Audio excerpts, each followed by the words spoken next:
Hello friends, आज की class में आप सभी का बहुत बहुत स्वागत है, बहुत बहुत अभिनंदन है। आज के क्लास में हम लोग बीपीएससी टीआरई 4 पीटी और मेंस को देखते हुए जीएस के प्रश्न को लेकर के पुनः उपस्थित हुआ हूं।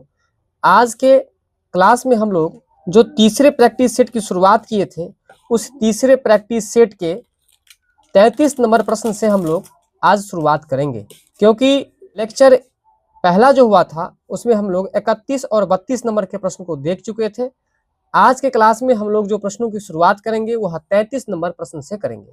ये जो जीएस का प्रैक्टिस सेट है, ये इसमें एनसीईआरटी और एससीईआरटी का निचोड़ शामिल किया गया है। इस वजह से यह session BPSC TRE 4, Bihar police, Bihar SSC, BPSC AEDO तमाम बिहार के परीक्षा में यहाँ से प्रश्न देखने को मिल सकता है।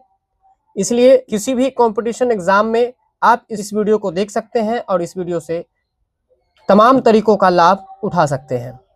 हमारी क्लास की जो महत्वपूर्ण विशेषताएं हैं, हर एक प्रश्नों को पहले कॉन्सेप्ट के माध्यम से बताया करते हैं, फिर उसे ट्रिक्स पर बताया करते हैं, ताकि बच्चों को अधिक समय तक याद रह सके और एग्जाम में अच्छे से अच्छे मार्क्स प्राप्त कर सके। तो चलिए शुरुआत करते हैं यह प्यारा सा क्लास। लेकिन शुरुआत करने से पहले आपको बता दूं, क्लास यदि आप सभी को पसंद आए तो इसे अपने साथियों के बीच, सगे संबंधियों के बीच अधिक से अधिक शेयर कर दीजिएगा, वीडियो को लाइक कर दीजिएगा और साथ ही चैनल को सब्सक्राइब कर लीजिएगा, ताकि हर वीडियो का नोटिफिकेशन आप तक आते रहे। साथ में यह भी बता दूं, अगर हमारी यह क्लास आपके लिए फायदेमंद लगे तो अगले क्लास के लिए, अगले एपिसोड के लिए आप लोग कमेंट्स में मुझे डिमांड जरूर कीजिएगा। महाराष्ट्र में गणपति पर्व का शुभ आरंभ किया गया था। बिल्कुल, प्रश्न है कि महाराष्ट्र में, कहाँ पर? महाराष्ट्र में गणपति पर्व का शुभ आरंभ किया था। ठीक है, क्या बाल गंगाधर तिलक ने किया जी। या फिर गोपाल कृष्ण गोखले ने किया या फिर अरविंद घोष ने किया? किसने किया, है ना? तो इसका राइट आंसर हो जाएगा आपको बाल गंगाधर तिलक। अब देखिए, एक बात बताते हैं, गणेश भगवान का एक आरती आप सुने होंगे जी। क्या आरती सुने हैं, बताइए? जय गणेश जय गणेश जय गणेश देवा, माता रति पार्वती पिता महादेवा, एक दंत दया दंत चार भुजा नारी, मस्तक तिलक शोभे। मूस की सवारी, मतलब मस्तक तिलक शोभे, उनके मस्तक पर क्या शोभता है? तिलक। तो बस उस बात से अगर आप यहाँ पर समझे तो आराम से याद रख सकते हैं, है ना? तो कह रहा है कि महाराष्ट्र में, कहाँ पर? महाराष्ट्र में गणपति पर्व, और गणपति जी का ही अभी आरती आप सुनाए कि मस्तक पर तिलक शोभे मूस की सवारी है। तो इसीलिए महाराष्ट्र में गणपति पर्व का जो शुभ आरंभ किया था, है ना, जो शुरुआत जो किया था वो किसने किया था? तो आपने अभी बताया कि माथे पर तिलक शोभे मूस की सवारी, यानी तिलक से याद रख सकते हैं बाल गंगाधर तिलक। हमें लगता है कि ये प्रश्न अब कभी भी भूलने वाले नहीं है। यहाँ तक क्लियर है? अब चलिए इन प्रश्नों से जुड़े हुए और भी अन्य कंटेंट पर चलते हैं। महाराष्ट्र में गणपति पर्व का शुभ आरंभ बाल गंगाधर तिलक के द्वारा किया गया। बिल्कुल याद रखिएगा कि महाराष्ट्र में जो गणपति पर्व की शुरुआत की गई वो बाल गंगाधर तिलक के द्वारा की गई। लेकिन आप यहाँ से एक और नया प्रश्न सीखने का प्रयास कीजिए। गणपति पर्व के बारे में अगर पूछ दे, गणेश पूजा के बारे में अगर पूछ दे या गणपति पर्व के बारे में पूछ दे, तो याद रखिएगा पूरे भारत में सबसे ज्यादा फेमस पूजा महाराष्ट्र में ही होता है, यानी कि मुंबई में ही होता है गणपति पूजा। बहुत ही खास, बहुत ही प्रसिद्धि है। और ठीक उसी तरह से आप याद रखिए कि दुर्गा पूजा कहाँ का फेमस होता है? तो आप कहेंगे पश्चिम बंगाल का। कहाँ का? पश्चिम बंगाल का। तो पश्चिम बंगाल के लिए हो गया आपको जैसे दुर्गा पूजा, और गणपति पूजा महाराष्ट्र यानी कि मुंबई। ठीक, तो बताइए महाराष्ट्र में गणपति पूजा का शुभ आरंभ किसने किया? बाल गंगाधर तिलक ने किया। ट्रिक भी समझ चुके हैं। बाल गंगाधर तिलक के द्वारा 1893 ईस्वी से गणपति पर्व और 1895 ईस्वी से शिवाजी उत्सव मनाना प्रारंभ किया गया। बिल्कुल, बाल गंगाधर तिलक यानी कि बीजी तिलक के द्वारा दो काम विशेष रूप से किया गया जो बहुत ही लोकप्रिय हुआ। एक 1893 ईस्वी से गणपति पूजा और दूसरा 1895 ईस्वी से शिवाजी उत्सव। शिवाजी उत्सव। तो याद रखिएगा बाल गंगाधर तिलक के द्वारा दो कौन कौन सा काम, तो एक कहेंगे गणपति पर्व और दूसरा आप क्या कहेंगे, तो शिवाजी उत्सव। एक कहेंगे गणपति पर्व और दूसरा क्या कहेंगे, शिवाजी उत्सव। शिवाजी उत्सव कहेंगे। एक है गणपति पर्व और दूसरा क्या है, शिवाजी उत्सव। अब एक बात जानते हैं, एक तरह से देखिए तो ये प्रश्न याद रखना बहुत ही आसान, क्योंकि गणपति यानी कि गणेश भगवान के पिताजी का नाम भगवान शिव, तो उस शिव पर आप आराम से याद रख सकते हैं कि गणपति पूजा और शिवाजी उत्सव, गणपति पूजा और शिवाजी उत्सव ये दोनों बीजी तिलक के द्वारा शुरू किया गया, लेकिन दोनों का डेट अलग अलग है। एगो 1893 ईस्वी में तो एगो 1895 ईस्वी में।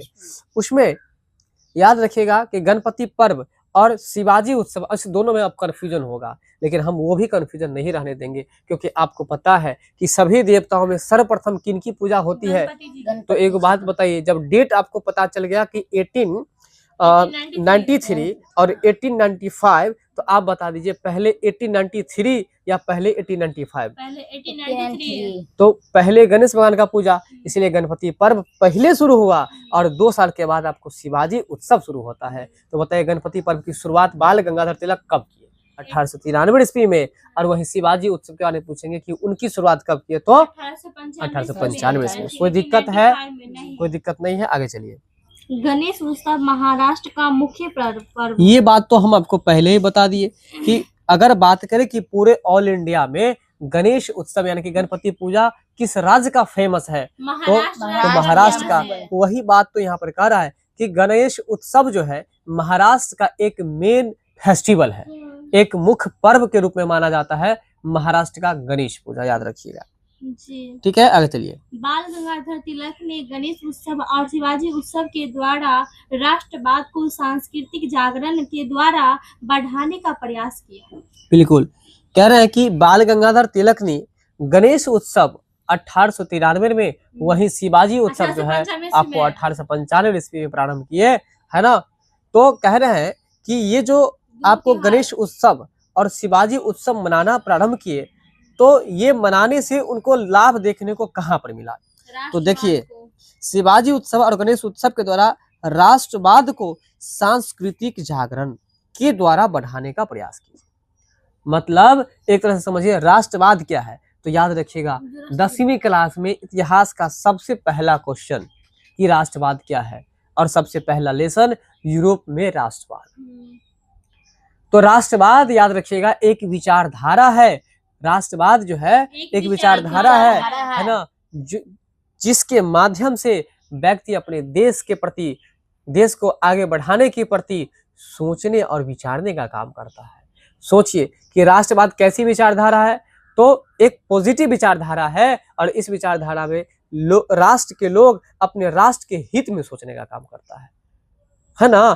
तो ये राष्ट्रवाद की परिभाषा समझ गए। यहाँ पर क्या है, लाइन पर जरा ध्यान दीजिएगा कि राष्ट्रवाद को, अब यहाँ पर राष्ट्रवाद के जगह पर अपने मन में क्या सेट कीजिएगा, राष्ट्रवाद को यानी कि एक विचारधारा को, है ना। राष्ट्रवाद हम पहले बोल दिए कि राष्ट्रवाद क्या है, तो एक विचारधारा है ना। तो यहाँ पर अब राष्ट्रवाद आए तो अपने मन में विचारधारा लगाइए, है ना। राष्ट्रवाद को यानी कि विचारधारा को सांस्कृतिक जागरण के द्वारा बढ़ाने का प्रयास किया। मतलब क्या हुआ कि यह सांस्कृतिक कार्यक्रम करके, ये जो देवी देवताओं की पूजा हुई, रीति रिवाज हम लोग का जो बनाया गया, ये रीति रिवाज बना करके, ये सेलिब्रेट करके, है ना, लोगों में राष्ट्र के प्रति देश प्रेम को जगाने का प्रयास किया है। किसके माध्यम से, तो संस्कृति के माध्यम से। इससे लोग जो है जागृत होगा, लोग अपने राष्ट्र के प्रति सोचेगा, लोग अपने राष्ट्र के हित में सोचेगा। उन्होंने जो गणेश उत्सव और शिवाजी उत्सव मनाना प्रारंभ किया, तो ये मना करके लोगों को समझिए अपने राष्ट्र के प्रति जोड़ने का काम किया है। इससे लोग राष्ट्र के प्रति सोचेंगे, राष्ट्र के प्रति विचारेंगे कि हमें अपने राष्ट्र के लिए क्या करना चाहिए, हमारी संस्कृति ऐसी है तो हमें इस पर कैसे कदम उठाना चाहिए, कैसे काम करना चाहिए। समझ में आ रहा है कि नहीं आ रहा है आपको? तो यहाँ तक बात क्लियर हुआ कि नहीं क्लियर हुआ? तो आप बताइए कि गणेश पूजा कब मनाना शुरू हुआ? 1893 में। किनके द्वारा? बाल गंगाधर तिलक जी। बिल्कुल। अब प्रश्न ऐसे पूछेगा, कभी ये नहीं पूछेगा कि गणेश पूजा कब से शुरू हुआ, प्रश्न ये पूछेगा कि बीजी तिलक के द्वारा गणपति पूजा महाराष्ट्र में मनाना कब से प्रारंभ हुआ, तो 1893 से। शिवाजी उत्सव कब से मनाना प्रारंभ हुआ? 1895 से। कोई दिक्कत है तो बताइए। फिर आगे लिख रहा है, बाल गंगाधर तिलक को वैलेंटाइन सिरोल ने अर्नेस्ट इंडिया पुस्तक में भारत में अशांति का जनक कहा है। बिल्कुल। अब देखिए, बाल गंगाधर तिलक के बारे में कहा जा रहा है कि वैलेंटाइन सिरोल ने, कौन? वैलेंटाइन सिरोल ने अनरेस्ट इंडिया पुस्तक में, अनरेस्ट इंडिया जो है वो क्या चीज का नाम है? पुस्तक का नाम है। और अनरेस्ट इंडिया पुस्तक में जो है आपको, समझ रहे हैं, अनरेस्ट इंडिया पुस्तक में आपको भारत में, अनरेस्ट इंडिया पुस्तक में भारत में अशांति का जनक कहा है। तो बताएंगे कि राष्ट्रवाद को लेकर यहाँ पर कितना बड़ा बदलाव हुआ, देख लीजिए अब, है ना। राष्ट्रवाद को लेकर कितना बड़ा बदलाव होता है कि बाल गंगाधर तिलक को अशांति का जनक कहा जाता है, समझ रहे हैं ना, शांति नहीं, अशांति का। तो याद रखिएगा, भारत में अशांति का जनक किन्हें कहा गया है? तो यहाँ से एक जबरदस्त प्रश्न बन करके आ रहा है कि भारत में अशांति का जनक किन्हें कहा गया? तो बाल गंगाधर तिलक को। किसको? बाल गंगाधर तिलक को कहा गया। अब आपके मन में आएगा कि भाई साहब ये कैसे हो सकता है? तो सबसे पहले हम आपको कुछ महत्वपूर्ण बात बताते हैं। इसमें एक व्यक्ति का नाम सुने, वैलेंटाइन सिरोल। फिर से सुनिए, वैलेंटाइन सिरोल। वैलेंटाइन सिरोल जो आप यहाँ पर देख रहे हैं ना, याद रखिएगा कि यह एक ब्रिटिश यानी कि अंग्रेज का पत्रकार था। ये अंग्रेज का रिपोर्टर था, यानी कि पत्रकार था, प्रेस रिपोर्टर। इन्होंने 1910 ईस्वी की पुस्तक इंडियन अनरेस्ट में बाल गंगाधर तिलक को भारतीय अशांति का जनक कहा, है ना। क्योंकि ये जो थे ना, बाल गंगाधर तिलक, जब लोगों में राष्ट्र के प्रति देश प्रेम, राष्ट्र के प्रति राष्ट्र प्रेम बढ़ाया, जब लोग एकजुट हुए अपने देश को स्वतंत्र करना चाहे, तब अंग्रेजों के खिलाफ लोग उठ करके बोलना प्रयास किया। और जब अंग्रेजों के प्रति इस तरह का भावना आया, तब जाकर के क्या हुआ, अब भारत में ब्रिटिश सत्ता के खिलाफ असंतोष बढ़ गई, विद्रोह की भावना में तेजी से बढ़ोतरी हुई। अब बताइए, जहां असंतोष बढ़ जाएगा, विद्रोह में तेजी से बढ़ोतरी होगा, तो वहां शांति होगी या अशांति होगी? अशांति होगा। तो जाहिर सी बात है। अब देखिए, इसको हम निष्कर्ष में समझा रहे हैं। बाल गंगाधर तिलक ने लोगों में राष्ट्र के प्रति प्रेम बढ़ाया, लोगों में राष्ट्र के हित के बारे में सोचने का तरीका सिखाया। जब लोग राष्ट्र के प्रति सोचने लगा, तो अंग्रेज को भगाने का सोचने लगा। और जब अंग्रेज को भगाने का सोचने लगा, तो जाहिर सी बात है कि अंग्रेज को भगाने के लिए अंग्रेजी सत्ता के खिलाफ लोग आवाज उठाएगा। और जब सत्ता के खिलाफ आवाज उठाएगा, तो लोग विद्रोह करेगा। जब लोग विद्रोह करेगा, तो शांति तो मिट जाएगी, लेकिन अशांति जरूर आ जाएगी। समझ में आ रहा है जी। तो बस वही बात है। सिरोल का मानना था, ये बाल गंगाधर तिलक को भारत में अशांति का जनक किसने कहा? तो वैलेंटाइन सिरोल ने कहा। क्यों? क्योंकि सिरोल का मानना था कि तिलक ने जो ये नीति बनाया, तिलक ने जो यह नियम बनाया, उनके कारण ही भारत में ब्रिटिश सत्ता के खिलाफ असंतोष बढ़ी और विद्रोह की भावना बढ़ी। और जब असंतोष था, विद्रोह की भावना बढ़ी, तो शांति खत्म हो गई और शांति आ गई। इसलिए वैलेंटाइन सिरोल ने, है ना, बाल गंगाधर तिलक को अपनी एक पुस्तक में, है ना, और उस पुस्तक का नाम है आपको अनरेस्ट इंडिया, है ना, अनरेस्ट इंडिया पुस्तक में भारतीय अशांति का जनक कहा। भारत में अशांति का जनक कहिए, चाहे भारतीय अशांति का जनक कहा। किसको? बाल गंगाधर तिलक को। अब बताइए, बाल गंगाधर तिलक कितने बड़े काम किए। बस अपने रचना से, अपने एक छोटे से कदम, गणपति पूजा प्रारंभ किए, शिवाजी उत्सव प्रारंभ किए, लोगों में राष्ट्र प्रेम की भावना को बढ़ाए, है ना, संस्कृति के माध्यम से। तब जाकर के लोग जागृत हुए। जब लोग जागृत हुए, तो अपने देश के हित में सोचे। जब देश के हित में सोचे, तो अंग्रेज को भगाने का प्रयास करने लगे। कोई दिक्कत है? बिल्कुल दिक्कत की बात नहीं है। और इसीलिए बाल गंगाधर तिलक को भारतीय अशांति का जनक कहा जाता है। किस समय की बात है? तो याद रखिएगा, यह 1910 ईस्वी की बात है। कब की बात है ये? 1910 और बाल गंगाधर तिलक से मुझे एक प्रश्न याद आ रहा है, आप लोग याद रखिएगा। इन्होंने ही कहा था, स्वराज मेरा जन्मसिद्ध अधिकार है। स्वराज मेरा जन्मसिद्ध अधिकार है। जन्मसिद्ध अधिकार है और हम इसे लेकर ही रहेंगे। यह किसने कहा था? तो बीजी तिलक ने ही कहा था, अर्थात बाल गंगाधर तिलक ने ही कहा था। कोई दिक्कत है तो बताइएगा। नहीं। चलिए आगे है बाल गंगाधर तिलक मराठा और केसरी समाचार पत्रों के द्वारा राष्ट्रवाद को बढ़ाया। बिल्कुल बिल्कुल। तो ये अशांति फैलाने का काम वो जो किए हैं वो किसके माध्यम से किए हैं? राष्ट्रवाद के माध्यम से ही किए ना। और हम आपको बताए थे कि राष्ट्रवाद है क्या, तो आपको बताए थे राष्ट्रवाद एक विचारधारा है, एक पॉजिटिव विचारधारा है, जो विचारधारा लोगों में अपने देश के प्रति प्रेम, देश के हित में सोचने का एक भावना जागृत हो जाता है। नहीं समझ में आ रहा मेरा? विचारधारा भी नहीं समझे तो सोचिए, इतना ही समझिए कि राष्ट्रवाद एक सोच है। वो कैसा सोच है? तो देश से प्रेम करना, देश के हित में सोचना, देश को आगे बढ़ाने की बात करना। तो जब राष्ट्रवाद के बारे में वो जो है सो फैलाने का काम करते हैं बाल गंगाधर तिलक, तो लोग अपने आप जागृत हो जाते हैं। तो वही प्रश्न आ रहा है कि राष्ट्रवाद के माध्यम से बाल गंगाधर तिलक लोगों में राष्ट्र हित की भावना को कैसे जागृत करते हैं?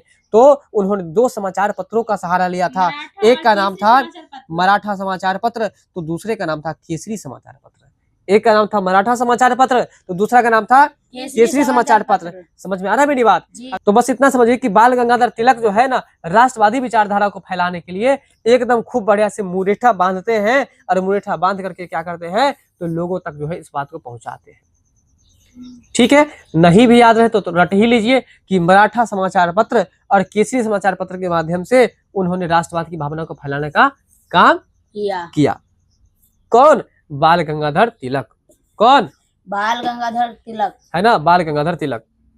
बताइए तो समाचार पत्र का क्या सब नाम था? एक का नाम था मराठा और दूसरा था केसरी। मराठा और केसरी समाचार पत्र के माध्यम से ही बाल गंगाधर जो है आपको राष्ट्रवाद फैलाने का काम किया। अगर ये प्रश्न पूछ दिया जाए कि बाल गंगाधर तिलक राष्ट्रवाद को फैलाने के लिए किसका सहारा लिया था, तो हम कहेंगे समाचार पत्र का सहारा लिया था।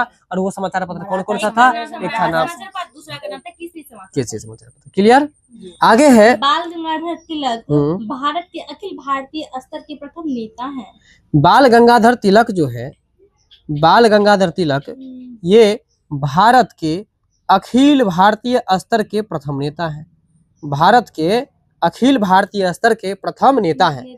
अब देखिए, बाल गंगाधर तिलक जो है अखिल भारतीय स्तर के प्रथम नेता है। याद रखिएगा, अखिल भारतीय लेवल के ये पहले नेता थे। अगर प्रश्न पूछा जाए कि अखिल भारतीय स्तर के पहले नेता कौन थे, तो बाल गंगाधर तिलक। अखिल भारतीय स्तर के प्रथम नेता कौन थे? बाल गंगाधर तिलक। फिर आगे है कि इनका कथन था, किनका कथन? बाल गंगाधर तिलक का। क्या कथन है? पढ़िए। यदि भगवान अस्पृश्यता को वेरी गुड। हमको तो लग रहा था कि आप गलत कर देंगे। अस्पृश्यता को मानते हैं तो मैं भगवान को नहीं मानता हूँ। कितना अच्छा बात कहे थे, बताइए। कह रहा था कि अगर भगवान छुआछूत मानते हैं, अस्पृश्यता मतलब छुआछूत, अगर यदि भगवान छुआछूत मानते हैं तो मैं भगवान को ही नहीं मानता हूँ। अगर भगवान छुआछूत मानते हैं तो मैं भगवान को ही नहीं मानता हूँ। ये किनका कहना था? तो बाल गंगाधर तिलक का कहना था। बाल गंगाधर तिलक का ये कथन आप जरूर याद रखिएगा और उन व्यक्तियों को ये जरूर दिखाइएगा जो आजकल छुआछूत मानते हैं। याद रखिएगा। तो अब हमको लगता है ये प्रश्न आप भूलिएगा नहीं। हाँ, अब लेकिन इस पर ट्रिक पर लगाना भी जरूरी है। यदि भगवान अस्पृश्यता को मानते हैं, यानी कि छुआछूत को मानते हैं, तो मैं भगवान को ही नहीं मानता हूँ। समझ में आ रहा है? अब ये बात कैसे याद रखिएगा, बताइए। देखिए हम बता देते हैं। अस्पृश्यता का मतलब क्या होता है? छुआछूत। आज जब देखिएगा कोई छुआ जाता है तो वो नहाने के लिए जाता है, वो भी कहाँ? गंगा स्नान। नहीं तो गंगा वाले बात से आप याद रख सकते हैं बाल गंगाधर तिलक। यानी कि जब ही आ जाए कथन में कि यदि भगवान अस्पृश्यता को मानते हैं तो मैं भगवान को नहीं मानता, तो बस इतना ही याद रखिएगा। अस्पृश्यता यानी कि छुआछूत, छुआ कोई छुआ जाएगा गंगा स्नान, गंगा से गंगाधर तिलक, यानी कि गंगा से गंगाधर तिलक और गंगाधर तिलक से बाल गंगाधर तिलक। इसलिए याद रखिएगा कि मैं यदि भगवान अस्पृश्यता को मानते हैं तो मैं भगवान को नहीं मानता। तो ये किसने कहा था? बाल गंगाधर तिलक ने कहा था। ठीक है। और बाल गंगाधर तिलक के बारे में ये कथन तो आपको खूब अच्छी तरीका से याद हो गया। इसको VVI भी कर लीजिएगा। और इसके साथ साथ आप जो है यह भी बताइए कि बाल गंगाधर तिलक जो थे वह किस स्तर के नेता थे। तो आप कहेंगे अखिल भारतीय स्तर के स्तर के पहले नेता थे, अखिल भारतीय स्तर के अखिल भारतीय पहले नेता थे, पहले नेता यानी थे। कि प्रथम नेता थे। ठीक है, चलिए अब जितना भी बात पढ़े हैं एक बार ऊपर से फटाफट से रिपीट कीजिए, तब जाकर के हम इसको आगे बढ़ाने का प्रयास करेंगे। महाराष्ट्र में गणपति पर्व का शुभ आरंभ बाल गंगाधर तिलक के द्वारा किया गया। महाराष्ट्र है ना, महाराष्ट्र में गणपति पर्व का शुभ आरंभ किनके द्वारा किया गया? बाल गंगाधर तिलक के द्वारा। अगर मैं आपसे पूछ दूं कि बाल गंगाधर तिलक के द्वारा गणपति उत्सव मनाना कब से शुरू किया गया? 1893 1893 ईस्वी में। कहाँ पर? तो आपको महाराष्ट्र महाराष्ट्र में। महाराष्ट्र की राजधानी कहाँ है? मुंबई। मैं अगर आपसे ये पूछूं कि बाल गंगाधर तिलक के द्वारा यदि 1893 ईस्वी में गणेश उत्सव मनाना प्रारंभ किया गया महाराष्ट्र में, तो क्या उसके अलावा कोई और भी उत्सव मनाना शुरू किया गया? जी। कौन सा उत्सव? उस उत्सव का नाम था आपको शिवाजी शिवाजी उत्सव। जो कि और वो शिवाजी उत्सव कब शुरू किया गया? 1895 ईस्वी में। वेरी गुड, 1895 ईस्वी में। ठीक है, जी। ऐसे ही याद रखिए। ठीक है, तो बाल गंगाधर तिलक के द्वारा 1893 में गणपति पर्व और 1895 में शिवाजी उत्सव मनाना प्रारंभ कर दिया गया। आगे गणेश उत्सव महाराष्ट्र का मुख्य पर्व है। बिल्कुल, कभी अगर ये प्रश्न आ जाए कि महाराष्ट्र के मुख्य पर्व को क्या कहा जाता है, गणेश तो आप क्या उत्सव। कहेंगे? गणेश उत्सव कहेंगे, है ना? क्या कहेंगे? गणेश गणेश उत्सव कहेंगे। आगे चलिएगा। बाल गंगाधर तिलक ने गणेश उत्सव और शिवाजी उत्सव के द्वारा राष्ट्रवाद को सांस्कृतिक जागरण के द्वारा बढ़ाने का प्रयास किया। बिल्कुल सही बात। तो वो गणेश उत्सव और शिवाजी उत्सव मना करके, यानी कि अपनी संस्कृति का पालन करके, वह जो है लोगों में कौन सा विचारधारा, कौन सा सोच, कौन सा थॉट को भरने का प्रयास किया। राष्ट्रवाद। बिल्कुल सही बात। और 10वीं क्लास की हिस्ट्री का सबसे पहला क्वेश्चन है कि राष्ट्रवाद क्या है, तो ये बात अभी सुने रहेगा तो तुरंत आप पकड़ में आ जाएगा। तो याद रखिएगा कि राष्ट्रवाद जो है एक ऐसी विचारधारा है जिस विचारधारा के माध्यम से लोग देश के हित में सोचता है, देश के कल्याण की बात करता है और देश के विकास की बात करता है, उसे हम लोग देश कैसे राष्ट्रवाद आगे बढ़ेगा, कहते हैं। कैसे उन्नत करेगा। समझ में आ रहा है मेरी बात? जी। तो ये बात भी आप समझ गए, राष्ट्रवाद का वो सहारा लिए। और ये राष्ट्रवादी भावना को फैलाने के लिए उन्होंने किस समाचार पत्र का सहारा लिए? दो समाचार। कौन-कौन सा एक का नाम समाचार? था मराठा समाचार पत्र, दूसरा का नाम था केसरी केसरी। समाचार पत्र। ठीक है, मराठा और केसरी। केसरी। ये भी बात समझ में आपको आ गया? जी। बाल गंगाधर तिलक को वैलेंटाइन सिरोल ने अर्नेस्ट इंडिया पुस्तक में भारत में अशांति का जनक कहा है। बिल्कुल। तो बाल गंगाधर तिलक को किन्होंने भारतीय अशांति का जनक कहा? फिर से सुनिए, बाल गंगाधर तिलक को किन्होंने भारतीय अशांति का जनक कहा या भारत के अशांति का जनक कहा? तो वैलेंटाइन सिरोल ने। अगर मैं पूछ दूं कि भाई साहब ये वैलेंटाइन सिरोल क्या है, तो आप कहेंगे कि वैलेंटाइन सिरोल एक व्यक्ति का नाम है जो ब्रिटिश का एक पत्रकार था। इन्होंने 1910 ईस्वी में अपने अर्नेस्ट इंडिया अपने पुस्तक में, है ना, तो अर्नेस्ट इंडिया पुस्तक में भारत में अशांति का जनक कहने का काम किया। किसको? तो बाल गंगाधर तिलक को। समझ रहे हैं ना? तो यहाँ से आप ये भी प्रश्न सीखते हैं कि अर्नेस्ट इंडिया पुस्तक के लेखक हैं कौन, तो आप कहेंगे कि वैलेंटाइन सिरोल। और वैलेंटाइन सिरोल ने 1910 ईस्वी में बाल गंगाधर तिलक के बारे में कहते हैं कि यही है वो भारतीय अशांति के जनक, यानी कि भारत के अशांति के जनक। भारत के अशांति के जनक क्यों कहे? क्योंकि यही बाल गंगाधर तिलक लोगों में अपनी संस्कृति के माध्यम से राष्ट्रवादी विचारधारा को भरने का प्रयास किया, और जिसकी वजह से भारत के वासी, भारत के लोग अपने देश के हित में सोचने लगा। जब देश के हित में सोचने लगा तो अंग्रेज को भगाने को भी सोचने लगा, और वहीं से विद्रोह और लोगों में असंतोष की भावना जागृत हो जाती है। जब असंतोष की भावना जागृत होगी, जब विद्रोह की भावना जागृत होगी, तो जाहिर सी बात है शांति खत्म, अशांति शुरू। इसलिए भारतीय अशांति का जनक किनको कहा जाता है? बाल गंगाधर तिलक को कहा जाता है। फंसिएगा मत, आगे चलिएगा। बाल गंगाधर तिलक मराठा और केसरी समाचार पत्र के द्वारा राष्ट्रवाद को बढ़ाया। बिल्कुल। तो यानी कि इनका हथियार क्या था? इनका हथियार दरअसल राष्ट्रवाद था, है ना। और ये सब राष्ट्रवादी के लिए एक संसाधन का प्रयोग किया, है ना, संस्कृति का प्रयोग किया। समझ आ रहा है मेरी बात? तो राष्ट्रवादी से भावना से ही इनका काम बहुत सारा आगे बढ़ गया। ठीक है, फिर आगे बाल गंगाधर तिलक भारत के अखिल भारतीय स्तर के प्रथम नेता थे। याद रखिएगा, इसको 2 बार बोल लीजिए। बाल गंगाधर तिलक भारत के अखिल भारतीय स्तर के प्रथम नेता थे। बाल गंगाधर तिलक भारत के अखिल भारतीय स्तर के प्रथम नेता थे। ठीक है, चलिए देखिए, बाल और अखिल दोनों में थोड़ा मिलता है कुछ कुछ, तो बाल अखिल याद रखेगा। तो बाल गंगाधर तिलक जो थे वो अखिल भारतीय स्तर के नेता थे। आगे चलेंगे। इसका कथन यानी कि बाल गंगाधर तिलक की क्या कथन था? है कि यदि भगवान अस्पृश्यता को मानते हैं तो मैं भगवान को नहीं मानता हूँ। समझ गए? यदि भगवान अस्पृश्यता को मानते हैं तो मैं भगवान को ही नहीं मानता हूँ। किसने कहा? तो बाल गंगाधर तिलक ने कहा। तो इस तरह से ये प्रश्न आप खूब अच्छी से तरीका से समझ गए होंगे। अब हम आपके एक बार प्रश्न पर चलते हैं, ध्यान से देखिएगा। आपका प्रश्न था कि महाराष्ट्र में गणपति पर्व का शुभारंभ किया था। किसने किया था? तो बाल गंगाधर तिलक। और कब किया था? तो 1893 ईस्वी में किया था। ठीक है, चलते हम लोग अगले प्रश्न पर। भारतीय स्वतंत्रता संग्राम के दौरान रॉलेट एक्ट ने किस कारण से सार्वजनिक रोष उत्पन्न किया? बिल्कुल, तो कह रहा है कि भारतीय स्वतंत्रता संग्राम, इसका मतलब समझे, भारत को आजादी दिलाने वाला संग्राम। संग्राम का मतलब युद्ध।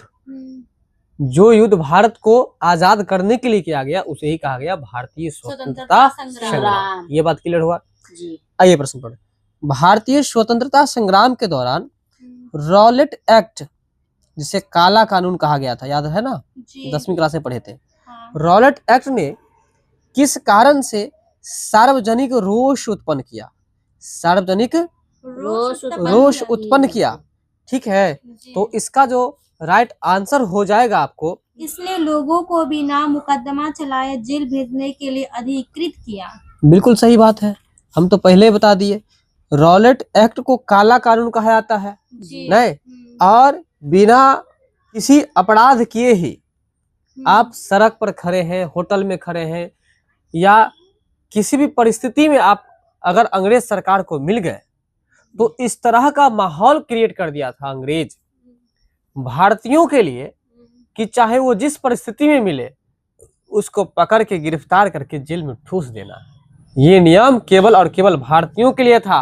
भारतवासी जहां मिले उसको पकड़ के उसको जेल में ठूस देना है, क्योंकि उन्हें भारतीय स्वतंत्रता संग्राम यानी कि भारत को आजादी दिलाने के लिए जो युद्ध चल रहा था, उस युद्ध पर अंकुश लगाने के लिए, उस युद्ध पर प्रतिबंध लगाने के लिए, उस युद्ध पर रोक लगाने के लिए यह नियम बनाए थे। अब सोचिए, कोई अपराध आप नहीं किए, आप खाना खा रहे हैं किसी होटल पर, या आप कोई न्यूज़पेपर पढ़ रहे हैं, या किसी भी परिस्थिति में आप सरकार को, अंग्रेज सरकार के फौज को, अंग्रेज सरकार के आदमियों को दिख गए, आपको पकड़ के जेल में ठूस देगा। अब बताइए कि बिना अपराध किए हुए किसी को पकड़ के ठूस देगा, कई तरह के सजा देने का काम किया जाएगा, तो आपके अंदर दहशत फैलेगा कि नहीं फैलेगा? फैलेगा ही फैलेगा। तो इस दहशत के कारण से लोग जो है आपको बहुत प्रभावित हुए, बहुत प्रभावित हुए। समझ में आ रहा है मेरी बात? लेकिन क्या अंततः लोग इससे डरे ही रहे? बिल्कुल नहीं। क्या भारत की आजादी नहीं हुई? क्या भारत को आजादी नहीं मिली? चाहे कितना भी खतरनाक कानून हो, लेकिन लोग अपनी बलिदानी स्वीकार किया, लेकिन परतंत्र रहना यानी कि लोगों के अंदर में रहना स्वीकार नहीं किया। और अंततः 15 अगस्त 1947 को भारत को मुक्त कर देता है। किससे? अंग्रेजों से। बात को समझे या नहीं समझे? एक बार फिर से आइए। भारतीय स्वतंत्रता संग्राम के दौरान रॉलेट एक्ट ने किस कारण से सार्वजनिक रोष उत्पन्न किया? कह रहा है कि रॉलेट एक्ट ने किस कारण से सार्वजनिक रोष उत्पन्न किया। अब आप यहाँ एक छोटा सा शब्द रोष समझ लीजिए क्या होता है। रोष का मतलब होना, एक तरह से समझ लीजिए, भयभीत हो जाना, डरा हुआ। समझ में आ रहा है मेरी बात? तो देखिए, हम तो आपको पहले बता दिए, आप कोई अपराध किए ही नहीं और आप जेल में ठूसे जाएंगे, आप जेल में गिरफ्तार हो जाएंगे, तो क्या ये नियम, ये कानून लोगों में भय पैदा नहीं कर देगा?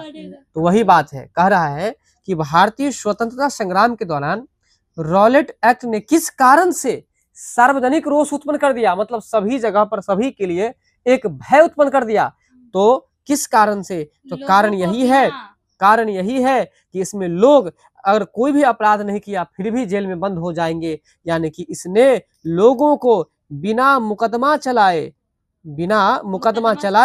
जेल भेजने के लिए अधिकृत किया। और लोग इसके डर से जो है जो विद्रोह में भाग ले रहे थे, कुछ समय तक कुछ लोग जो है इस नियम से डरते हुए रहे, और जिसकी वजह से जो ये चल रहा था आपको विद्रोह, उस विद्रोह में थोड़ी सी कमजोरी आ गई।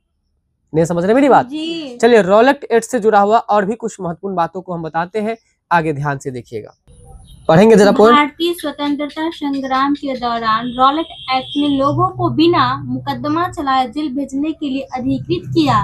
इस कारण सार्वजनिक रोष उत्पन्न किया।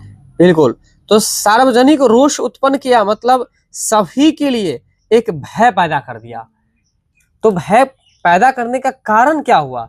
तो बिना मुकदमा अगर किसी को पकड़ के जेल में गिरफ्तार करके ठूस दिया जाए तो भय तो उत्पन्न होगा ही। तो बस वही कारण था। ठीक है, यहाँ तक कोई दिक्कत तो नहीं है? नहीं। आगे चलिएगा। रॉलेट एक्ट मार्च 1919 ईस्वी में लाया गया। रॉलेट एक्ट मार्च 1919 ईस्वी में लाया गया, यानी कि रॉलेट एक्ट, अब समझ लीजिए, रॉलेट सिडनी नाम के एक न्यायाधीश थे।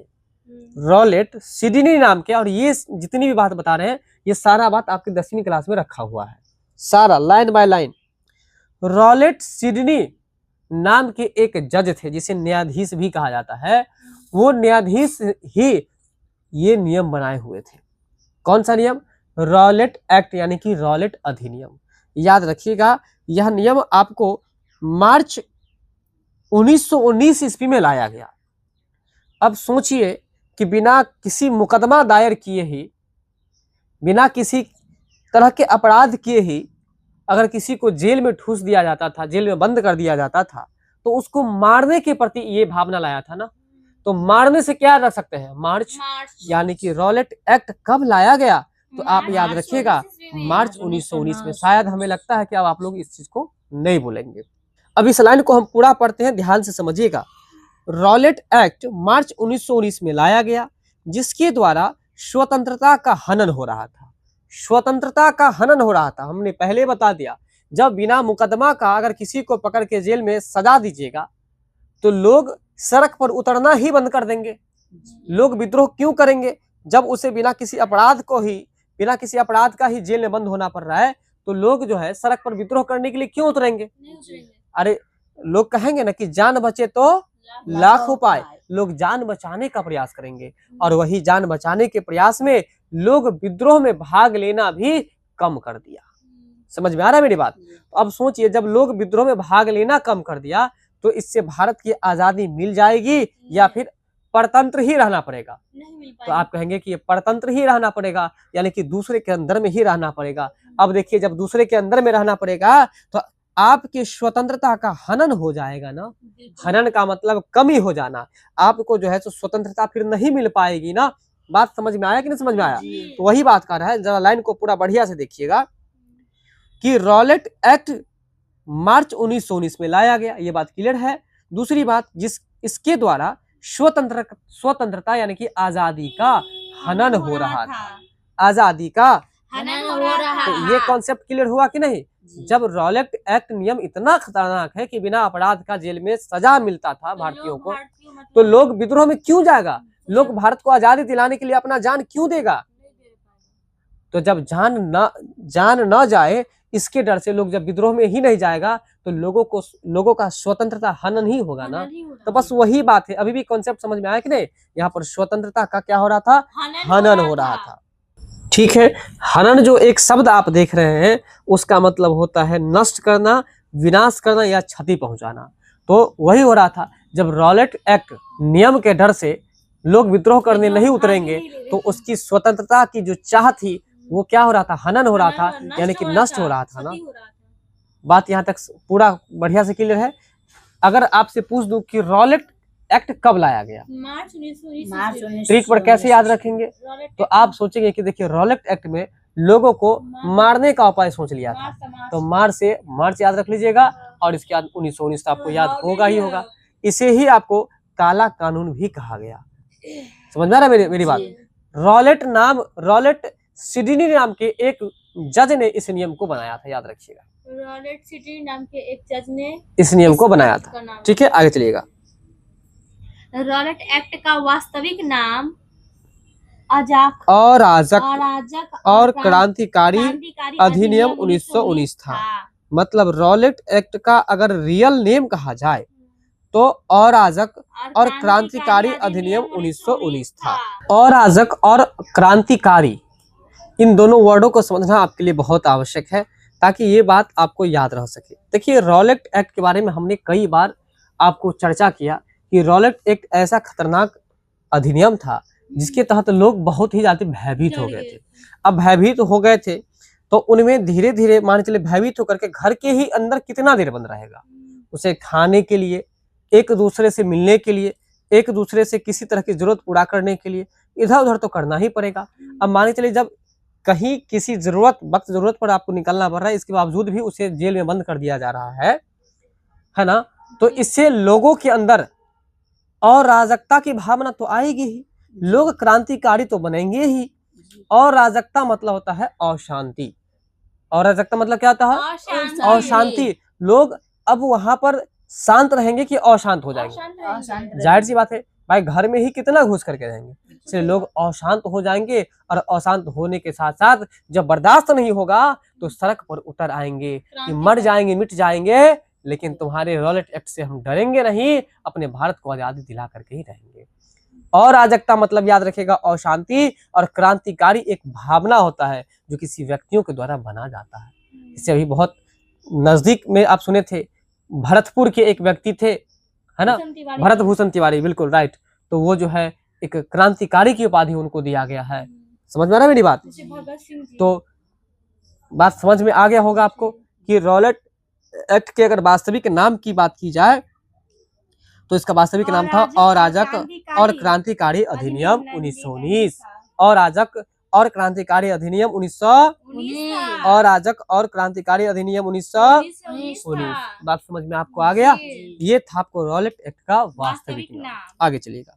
अगला है बिना कारण बताए किसी बिल्कुल बिल्कुल, हम पहले ही बता दिए, बिना कारण आप कोई भी अपराध कीजिए चाहे नहीं कीजिए, बिना कारण बताए किसी व्यक्ति को केवल संदेह के आधार पर, किस आधार पर? संदेह के आधार पर। क्योंकि भारतवासियों का एक ही कहना था, सॉरी, ये अंग्रेजों का एक ही सोच था कि वो कहीं भी खड़ा है उसको उठा लो, क्योंकि वो कहीं भी अगर खड़ा है तो समझ लो कि वह अंग्रेज को भगाने का, विद्रोह का प्लानिंग चल रहा है। ऐसा उन लोगों का मानसिकता था और उस मानसिकता से बचने के लिए इन्होंने ऐसा नियम निकाल दिया। बिना कारण बताए किसी व्यक्ति को केवल संदेह के आधार पर बंदी बनाया जा सकता था। समझे? यहाँ पर अब हम जो बोल रहे थे इतना देर से वो बात क्लियर हो गया ना? बंदी बनाना मतलब किसी को मतलब कारागिरी में रख देना, जेल में बंद कर देना। ठीक है जी। आगे चलिएगा। 6 अप्रैल 1919 ईस्वी से गांधी जी के द्वारा रॉलेट एक्ट का राष्ट्रीय स्तर पर व्यापक विरोध प्रारंभ किया गया। समझे? अब क्या हो रहा है, 6 अप्रैल 1919 ईस्वी से गांधी जी द्वारा रॉलेट एक्ट का राष्ट्रीय स्तर पर व्यापक रूप से विरोध प्रारंभ हो जाता है। मतलब क्या हुआ? तो देखिए, अब भारतवासी घर में कितना देर तक बंद रहेंगे? संभव नहीं है ना। तो जब संभव नहीं है तो अब कुछ विचार किया जाता है उस पर, और सब मिलकर के गांधी जी के पास जाते हैं कि अब आप ही बताइए कि क्या उपाय किया जाए, है ना। तो गांधी जी भी तो एक दूसरे के सहारा से आगे बढ़ते थे। अब देखिए क्या होता है, तो गांधी जी सभी को मिलाकर, सभी को एकजुट करके अब व्यापक स्तर पर, यानी कि बड़े स्तर पर, है ना, और वो भी क्या कर रहा है, राष्ट्र स्तर पर। राष्ट्र स्तर पर मतलब समझे ना, पूरे भारत में, राष्ट्र मतलब देश, यानी कि पूरे भारतीय स्तर पर, पूरे भारत के स्तर पर आपको जो है सो व्यापक रूप से विरोध इसका शुरू करता है। किसका? रॉलेट एक्ट का, कि आपका ये नियम जो है वो बहुत ही गड़बड़ है। अब हम लोग करे तो करे क्या, न सड़क पर निकलने देते हैं, न कहीं इधर करने देते हैं, न कभी उधर करने देते हैं। तो गांधी जी, है ना, विचार किए और विचार करके राष्ट्र स्तर पर, यानी कि देश स्तर पर अब क्या करते हैं, व्यापक रूप से विरोध शुरू कर देते हैं। समझ में आ रहा है मेरी बात? व्यापक रूप से विरोध शुरू कर देते हैं। अभी भी बात को समझे कि नहीं समझे? तो ये विरोध कब से प्रारंभ हुआ है? तो याद रखिएगा 6 अप्रैल 1919 ईस्वी से अब ये लाइन जो है विशेष रूप से महत्वपूर्ण रहेगा कि 6 अप्रैल 1919 ईस्वी से गांधी जी के द्वारा रॉलेट एक्ट का राष्ट्रीय स्तर पर व्यापक विरोध प्रारंभ कर दिया गया। समझे बात? चलिए, किसका विरोध शुरू किया गया है? रॉलेट एक्ट, यानी कि रॉलेट नाम का जो अधिनियम था उसका विरोध शुरू हो जाता है। किस स्तर पर? राष्ट्रीय स्तर पर। राष्ट्रीय स्तर का मतलब क्या हुआ? तो पूरे देश स्तर पर, पूरे देश में, मतलब समझ लीजिए कि इसका डंका बज गया कि रॉलेट एक्ट का विरोध करना है, रॉलेट एक्ट को खत्म करवा करके ही रहना है ना। ये नियम किसने निकाला? अंग्रेज अधिकारी ने। और अंग्रेज अधिकारी जो निकाला वो भारतवासी के लिए बहुत दिक्कत, बहुत समस्या देने वाला ये नियम हो गया। ठीक है, आगे चलिएगा।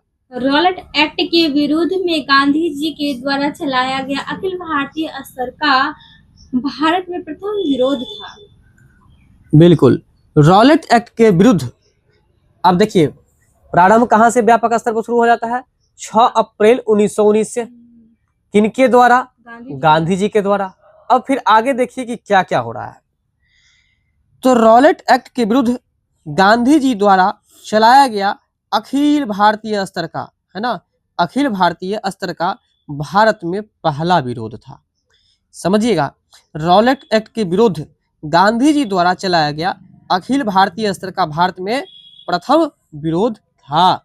समझ में आए मेरी बात? और अभी पढ़ते अखिल भारतीय स्तर के प्रथम नेता कौन थे? तो बाल गंगाधर। बिल्कुल, पीछे पढ़े थे कि अखिल भारतीय स्तर के प्रथम नेता कौन थे? तो बाल गंगाधर तिलक पढ़े थे। लेकिन यहाँ पर वो बात नहीं है, यहाँ पे कह रहा है कि रॉलेट एक्ट के विरुद्ध गांधी जी के द्वारा जो चलाया गया विरोध था वो अखिल भारतीय स्तर का भारत में पहला विरोध था। ये बात बता रहा है ना। अखिल भारतीय स्तर का भारत में प्रथम विरोध जो है गांधी जी ने ही किया था। किसके खिलाफ? तो रॉलेट एक्ट के खिलाफ। आगे चलिएगा। इसके विरोध में, किसके विरोध में? रॉलेट एक्ट के विरोध। रॉलेट एक्ट के विरोध में।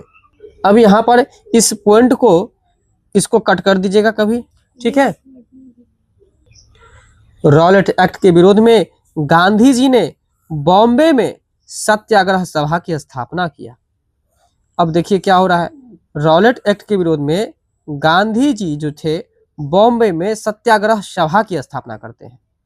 याद रखिएगा, रॉलेट एक्ट के विरोध में गांधी जी सत्याग्रह सभा की स्थापना कहाँ पर करते हैं? बॉम्बे में। बॉम्बे में करते हैं। सत्याग्रह सभा की स्थापना कहाँ पर करते हैं? बम्बई में। कौन करते हैं? गांधी गांधी जी। किसके खिलाफ करते हैं? रॉलेट एक्ट के खिलाफ। किसके खिलाफ करते हैं? रॉलेट एक्ट के खिलाफ करते हैं। फिर आगे देखिए, रॉलेट एक्ट को काला कानून कहा था। गांधी जी, रॉलेट एक्ट को गांधी जी ने काला कानून की संज्ञा दिया है। याद रखिएगा कि रॉलेट एक्ट को काला कानून की संज्ञा किसने दिया था? तो महात्मा गांधी जी ने दिया था। ठीक है, यहाँ तक जितना भी बात पढ़ा है आपको समझ में आया या नहीं आया? आ गया तो एक बार पुनः इसको रिमाइंड कीजिए, जहां दिक्कत होगा उसको क्लियर कर देंगे। भारतीय स्वतंत्रता संग्राम के दौरान रॉलेट एक्ट ने लोगों को बिना मुकदमा चलाए जेल, विशेष फोकस कीजिएगा, बिना मुकदमा चलाए गए, है ना, बिना मुकदमा चलाए जेल भेजने के लिए अधिकृत किया। इस कारण सार्वजनिक रोष उत्पन्न बिल्कुल किया गया। सार्वजनिक रोष उत्पन्न किया। मतलब रोष का मतलब क्या बताते हैं हम? भय का माहौल, डर का माहौल पैदा कर दिया। डर का माहौल पैदा करने का कारण क्या था? एक ही कारण था कि हम अगर अपराध नहीं भी करेंगे फिर भी हमको जेल में डाल दिया जाएगा, गिरफ्तार करके, और सजा दिया जाएगा। तो इस बात पर जो है सब भयभीत हो जाते हैं। उसी को कहा गया कि इस कारण से सार्वजनिक रोष उत्पन्न हुआ। क्लियर है यहाँ तक? आगे चलेगा। रॉलेट एक्ट मार्च 1919 ईस्वी में लाया गया। एक मिनट, अब पहले ये बताइए कि आप परफेक्ट डेट ये बात समझ गए कि रॉलेट एक्ट कब लाया गया? तो मार्च 1919 में। ट्रिक भी समझ गए ना कि जब रॉलेट एक्ट लाया तो लोग सब अब सड़क पर विद्रोह करने के लिए भी नहीं उतरना चाहा, क्योंकि सबको मार का डर लग रहा था। तो मारने से याद हो जाएगा मार्च, और अब मार का जब डर लगेगा तो 19 से 19 नहीं करेगा, तो 19 से 19 से याद हो जाएगा 1919। ठीक, यानी कि आपको रॉलेट एक्ट जो है मार्च 1919 में लाया गया। किनके द्वारा? तो याद रखिएगा कि रॉलेट सिडनी नाम के एक जज थे, उनके द्वारा। ठीक है, यहाँ तक। जज को ही न्यायाधीश कहा जाता है, यह भी याद रखिएगा। और इसी रॉलेट एक्ट को काला कानून भी कहा जाता है। और काला कानून किसने कहा था? गांधी जी ने तो कहा गांधी जी ने कहा था, क्योंकि गांधी जी सोचे कि हमारे भारतवासी को तो ही ये लोग कानून कहता है, ये सॉरी काला कहता है, इसलिए हम इसका नाम काला कानून ही रख देते हैं। जब मेरे भारतीय के लिए ही ये नियम बना दिया तो हम इसको काला कानून क्यों नहीं कहते? तो इसलिए गांधी जी कहा कि चलो इसको हम काला कानून की संज्ञा देते हैं, आज से तुम लोग इसको काला कानून बोलना। क्लियर यहाँ तक? जी। आगे चलेगा, उससे आगे बढ़िएगा, फिर से पढ़िएगा दोबारा। रॉलेट एक्ट मार्च 1919 में लाया गया, ठीक है। जिसके द्वारा स्वतंत्रता का हनन हो रहा था। अब एक बात बताइए, पहले भी पता है, जब रॉलेट एक्ट के डर से लोग विद्रोह करने के लिए भी नहीं उतरेगा तो आजादी को भूल ही जाएगा ना, तो आजादी की चाह खत्म ही हो जाएगी ना। तो वही बात है, जिसके द्वारा स्वतंत्रता का हनन हो रहा था। किसके द्वारा? रॉलेट एक्ट के द्वारा स्वतंत्रता खत्म हुआ जा रहा था। स्वतंत्रता का हनन हो रहा था। ठीक है, आगे चलिएगा। अगला है कि रॉलेट एक्ट का वास्तविक नाम अराजक और क्रांतिकारी अधिनियम 1919 था। बिल्कुल, रॉलेट एक्ट का वास्तविक नाम की अगर बात करें तो इसका वास्तविक नाम, ये बात थोड़ा सा आपको रट करके याद रखना पड़ेगा, इसलिए हम इसको VVI कर देंगे। रॉलेट एक्ट का वास्तविक नाम अराजक और क्रांतिकारी अधिनियम 1919। अब देखिए, इसको याद रखना बहुत सिंपल है। कैसे पता है? अराजक का मतलब होता है अशांति व्यवस्था। तो जब अशांति ही फैला देगा तो कौन सा व्यवस्था फैलाएगा? तो रॉलेट एक्ट। तो और अशांति होने के साथ साथ में अब लोग क्रांतिकारी बन जाएंगे ना, तो शांति खत्म, शांति भंग हो गया, अब अशांति फैल जाएगा। इसलिए याद रखिएगा, अराजक और क्रांतिकारी अधिनियम 1919 किसको कहा गया? तो रॉलेट एक्ट को कहा गया। हाँ, अराजक और क्रांतिकारी अधिनियम 1919। फिर से बोलेगा, और क्रांतिकारी अधिनियम 1919। हाँ, रॉलेट एक्ट का वास्तविक नाम। यहाँ तक बात क्लियर है? कोई दिक्कत तो नहीं है ना? आगे चलिएगा। बिना कारण बताए किसी व्यक्ति को केवल संदेह के आधार पर बंदी बनाया जा सकता था। बिल्कुल। अब देखिए, यहाँ से एक प्रश्न आप यह भी सोच सकते हैं, प्रश्न इस तरह से पूछा जा सकता है कि ऐसा कौन सा नियम था, ऐसा कौन सा अधिनियम था जिसमें बिना किसी कारण बताए हुए व्यक्ति को केवल संदेह के आधार पर ही गिरफ्तार कर लिया जाता था? तो आप कहेंगे रॉलेट एक्ट 19। अगर कोई व्यक्ति होगा तो पूछ देगा आपसे कि बताइए रॉलेट एक्ट 1919 जो है, आपको परफेक्ट डेट क्या है, कब लाया गया? तो आप कहेंगे मार्च 1919 में। समझ में आ रहा है? ये भी बात क्लियर? आगे चलिएगा। 6 अप्रैल 1919 से गांधी जी के द्वारा रॉलेट एक्ट का राष्ट्रीय स्तर पर व्यापक विरोध प्रारंभ हो गया। चलिए, 6 अप्रैल 1919 की बात हो रही है। 6 अप्रैल 1919 ईस्वी की बात हो रही है। गांधी जी अब क्या करते हैं, जब अपने भारतवासी के दुर्दिन स्थिति को देखते हैं तो उनसे रहा नहीं जाता, है ना, उनसे रहा नहीं जाता। मार्च से अप्रैल जैसे ही आता है तो 6 अप्रैल को सब छटपटाने लगता है और छटपटा करके जो है अंग्रेज को पेलने लगता है। मतलब 6 अप्रैल 1919, याद रखिएगा, 6 अप्रैल 1919 से, है ना, गांधी जी क्या करते हैं तो रॉलेट एक्ट का राष्ट्र स्तर पर विरोध प्रारंभ कर देते हैं। यानी कि समझिए देश स्तर पर, अर्थात पूरे देशवासी ही इसका विरोध करने लगते हैं, एक्शन लेने लगते हैं। किस पर? तो रॉलेट एक्ट पर 6 से छटपटाने लगते हैं। 6 से 6 अप्रैल 1919 याद रखिएगा। तो अब हम लोग नहीं सहेंगे, अब हम लोग को विरोध करना, बिल्कुल विरोध करना पड़ेगा और इस नियम को खत्म करना पड़ेगा हमको। ये इस नियम को खत्म करवाना पड़ेगा जी। रॉलेट एक्ट के विरोध में गांधी जी के द्वारा चलाया गया अखिल भारतीय स्तर का भारत में प्रथम विरोध था। बिल्कुल। तो कहने का मतलब यह है कि रॉलेट एक्ट के विरुद्ध में गांधी जी के द्वारा चलाया गया, रॉलेट एक्ट के विरुद्ध में गांधी जी के द्वारा चलाया गया अखिल भारतीय स्तर का प्रथम विरोध था। अखिल भारतीय स्तर का भारत में प्रथम विरोध था। समझ में आ रहा मेरी बात? रॉलेट एक्ट के विरुद्ध में गांधी जी के द्वारा चलाया गया। अब ये पॉइंट्स थोड़ा सा याद रखने वाला है, बाकी तो हम समझा ही दिए हैं। ठीक है, रॉलेट एक्ट के विरुद्ध गांधी जी के द्वारा चलाया गया अखिल भारतीय स्तर का भारत में प्रथम विरोध जो था वो कौन सा था? तो रॉलेट एक्ट, है ना। आगे चलिएगा। इसके विरोध में गांधी जी ने किसके विरोध में? रॉलेट एक्ट के विरोध में। रॉलेट एक्ट के विरोध में गांधी जी ने बॉम्बे में सत्याग्रह सभा की स्थापना। अब देखिए, पहले बता दिए कि राष्ट्र स्तर पर इसका विरोध शुरू हो गया। समझ रहे हैं मेरी बात? तो इसके विरोध में गांधी जी बॉम्बे में, है ना, बॉम्बे में सत्याग्रह सभा की स्थापना करते हैं। तो याद रखिएगा कि बॉम्बे में सत्याग्रह सभा की स्थापना जो करते हैं, इसका वजह क्या था? तो रॉलेट एक्ट का विरोध, रॉलेट एक्ट का विरोध। अब देखिए सत्याग्रह सभा लगाया और वहां पर अपने भारतवासी को सबको मोटिवेशन दिए और जो है सो सबको जागरूक करते हुए और रॉलेट एक्ट को दबाने का प्रयास किया गया, रॉलेट एक्ट को खत्म करने का प्रयास किया गया। नहीं समझे मेरी बात जी। तो याद रखिएगा कि इसके ही विरोध में गांधी जी, रॉलेट एक्ट के विरोध में गांधी जी आपको क्या लगाया, तो सत्याग्रह सभा की स्थापना की है। आगे चलिएगा। रॉलेट एक्ट को गांधी जी ने काला कानून कहा था। कहे कि देखिए उसी सभा में ऐसा सोच लीजिए आप कि देखिए भारतवासी जितने भी हमारे भाई बहन हैं सभी लोग देखिए ये काला कानून आखिर है किसके लिए, ये रॉलेट एक्ट है किसके लिए, हम सभी भारतीयों के लिए। और हम सभी भारतीयों को वो क्या कहता है, काला कहता है। तो चलिए आज से हम इसका नाम काला कानून दे देते हैं। किसका नाम, रॉलेट एक्ट का नाम।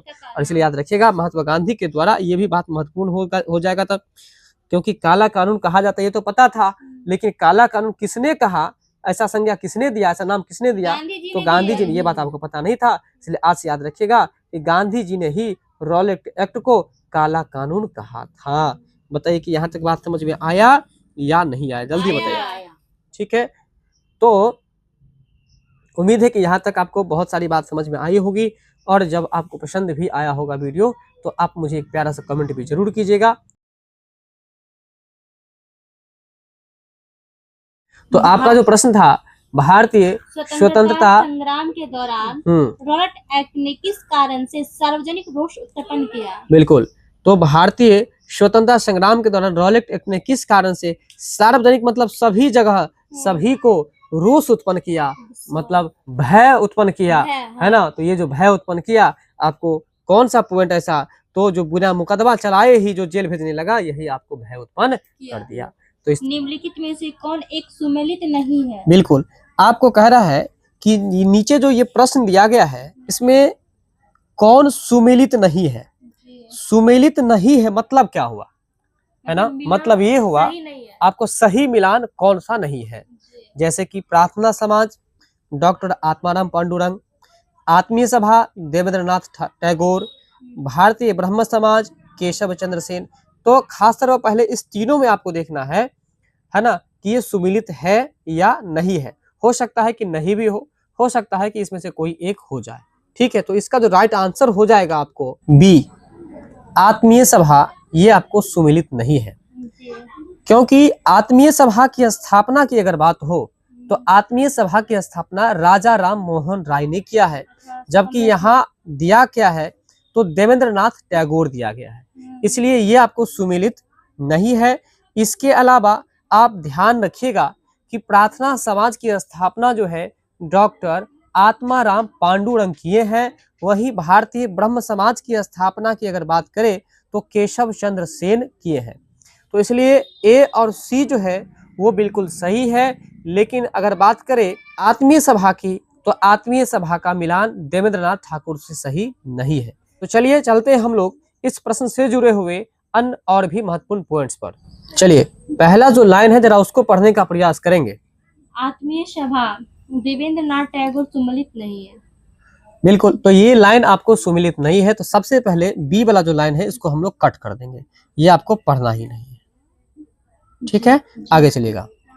आत्मीय सभा की स्थापना 1815 ईस्वी में राजा राम मोहन राय द्वारा किया गया। बिल्कुल, अगर प्रश्न ये कहा जाए कि आत्मीय सभा की स्थापना किनके द्वारा किया गया, तो याद रखिएगा आत्मीय सभा की स्थापना आपको राजा राम मोहन राय के द्वारा किया गया है। ठीक है, तो आत्मीय सभा की स्थापना राजा राम मोहन राय के द्वारा किया गया। आत्मीय सभा की स्थापना कब की गई, अगर इसकी चर्चा हो जाए तो 1815 याद रखिएगा। ठीक है, आत्मीय सभा की स्थापना जो है वह कब की गई, तो 1815 ईस्वी में। और किन के द्वारा की गई, तो राजा राम मोहन राय के द्वारा की गई। किनके द्वारा की गई, राजा राम मोहन राय के द्वारा की गई। ठीक है, आत्मीय सभा की स्थापना 1815 में की गई और राजा राम मोहन राय के द्वारा की गई। अब कुछ बच्चों को इसमें कंफ्यूजन क्रिएट हो जाते हैं और बच्चे इसको गलत करके आ जाया करते हैं, तो आपको हम सबसे पहले ईस्वी को क्लियर करते हैं। देखिए, आ से आत्मीय सभा और आ से 18, आ से आत्मीय सभा और आ से 18। तो आत्मीय सभा की स्थापना कब की गई, तो 1815 ईस्वी में की गई। वही अगर राजा राम मोहन राय को याद रखने की बात हो तो उसको आप कैसे याद रखेंगे, बस इतना ही सोच लीजिएगा आप कि आत्मीय सभा है, आत्मा में परमात्मा है, ऐसा सोच लीजिए, आत्मा में परमात्मा है। और याद रखिए कि आत्मा में जो परमात्मा है वो कौन परमात्मा है, तो आप याद रख लीजिएगा राम मोहन, राम मोहन, राम मोहन। वैसे भी रामचंद्र जो थे राजा दशरथ के सुपुत्र, वो राजा ही थे ना, तो इसलिए ये भी आराम से याद रख सकते हैं कि आपके आत्मा में कौन है, तो राजा राम है। कौन है? राजा राम है। और इस बात से आप याद रख सकते हैं कि आत्मीय सभा की स्थापना किसने किया और कब किया? राजा राम मोहन राय ने आपको 1815 ईस्वी में किया। बिल्कुल। तो आपके आत्मा में कौन है? तो राजा राम है। इसी बात से आप इसको याद रख सकते हैं। तो बताइए कि आत्मीय सभा की स्थापना कब की गई और किन के द्वारा की गई? आत्मीय सभा की स्थापना 1815 ईस्वी में राजा राम मोहन राय जी के द्वारा किया। बिल्कुल सही, यहाँ तक बात क्लियर है। फिर आगे लिख रहा है, राजा राम मोहन राय ने 1826 ईस्वी में जूरी विधेयक का घोर विरोध किया था। समझ रहे हैं? अब समझिए कि जूरी विधेयक क्या है। सबसे पहले तो यहाँ पर ये याद रखिएगा कि जूरी विधेयक को ही जूरी अधिनियम भी कहा जाता है। एक बात समझ गए? दूसरा बात कि आखिर जूरी विधेयक का घोर विरोध किया गया। घोर विरोध समझते हैं ना? बहुत भारी मात्रा में जूरी विधेयक का विरोध किया जाता है। क्यों किया जाता है समझिए, लेकिन क्यों से पहले जूरी विधेयक आखिर है क्या, पहले इस बातों को समझ लीजिए। याद रखिएगा 1826 ईस्वी में, कब? 1826 ईस्वी में एक एक्ट लाया गया था जिसका नाम था जूरी एक्ट या जूरी अधिनियम। जूरी अधिनियम जो है 1826 ईस्वी में पारित किया गया था और यह 1827 की शुरुआत में लागू हुआ। देखिए पारित कब किया गया? 1826 की शुरुआत में, 1826 की शुरुआत में यह पारित किया गया, वहीं 1827 की शुरुआत में इसे लागू किया गया। यह एक ऐसा कानून था जिसके द्वारा अदालती मुकदमों में धार्मिक आधार पर भेदभाव किया जाता था। समझ रहे मेरी बात? जिसके तहत अदालती, है ना, मुकदमों में धार्मिक आधार पर भेदभाव किया जाता था और इसके प्रावधान के अनुसार किसी भी ईसाई का मुकदमा कोई हिंदू या मुस्लिम जज या जूरी सदस्य नहीं चला सकता था, जबकि हिंदू और मुस्लिम के मामलों में ईसाई न्यायविदों को सुनवाई का अधिकार था। समझ रहे हैं? अगर नहीं समझे तो इतना समझिए, कुल मिलाकर के अदालत में केस में धर्म को आधार मान करके भेदभाव किया जाता था। धर्म को आधार मान करके भेदभाव किया जाता था। समझ रहे मेरी बात? इसको और विस्तार में पहले समझ लीजिए, तब जाकर के आप इस पूरी बातों को आप समझ लीजिएगा। ठीक है? जूरी अधिनियम का कड़ा विरोध होने का कारण आपको थोड़ा बहुत समझ में आ गया होगा। मतलब सीधा समझ लीजिए, मान के चलिए कि आप मुकदमा किए, ठीक है, आप दोनों पक्ष में अलग अलग जाति के लोग शामिल हैं, तो अलग अलग जाति के लोग जो शामिल हैं, तो एक जाति को अपने जातिवाद के आधार पर गलत रहने पर भी सही दे दिया जाता है और जो सही है उसको गलत कर दिया जाता है। बात समझ रहे हैं? तो उस परिस्थिति में सोचिए, तो जातिवाद के आधार पर अगर न्याय मिलने लगे तो आपको कैसा लगेगा? बहुत क्रोधित होंगे आप और सोचेंगे कि यह अधिनियम खत्म हो जाता तो ज्यादा अच्छा था। नहीं समझ रहे कि नहीं समझ रहे? तो याद रखिएगा कि इसके प्रावधानों के अनुसार, किसके प्रावधानों के अनुसार? तो जूरी अधिनियम या जूरी विधेयक के प्रावधान के अनुसार किसी भी हिंदू या मुस्लिम मुलजिम का मुकदमा ईसाई जूरी द्वारा चलाया जा सकता था, लेकिन किसी भी भारतीय या यूरोपीय ईसाई मुलजिम का मुकदमा किसी हिंदू या मुस्लिम जज या जूरी सदस्य के द्वारा नहीं चलाया जा सकता था। बातों को फिर से समझिए। अगर जूरी विधेयक की सीधे तौर पर चर्चा करें एकदम सरल भाषा में, तो इतना याद रखिए कि जूरी विधेयक धर्म के आधार पर भेदभाव करने वाला एक कानून था। क्या बताए हम? जूरी विधेयक धर्म के आधार पर, है ना, बोलिए, धर्म के आधार पर भेदभाव करने वाला एक कानून था। समझ रहे हैं ना? धर्म के आधार पर भेदभाव किया जाता था। फिर से समझिए, जूरी विधेयक एक ऐसा कानून था जिसमें धर्म के आधार पर भेदभाव किया जाता था। ये बात समझ गए? इसको और भी विस्तार में समझिएगा, लेकिन इसको बहुत धीरे से समझना होगा। ठीक है? 1826 ईस्वी में ब्रिटिश सरकार ने भारत में जूरी प्रणाली, या कहे तो जूरी बिल, या कहे तो जूरी विधेयक, या कहे तो जूरी अधिनियम, ये सारे बात कह सकते हैं हम, है ना, तो 1826 ईस्वी में ब्रिटिश सरकार ने भारत में जूरी प्रणाली लागू करने के लिए एक कानून बनाया।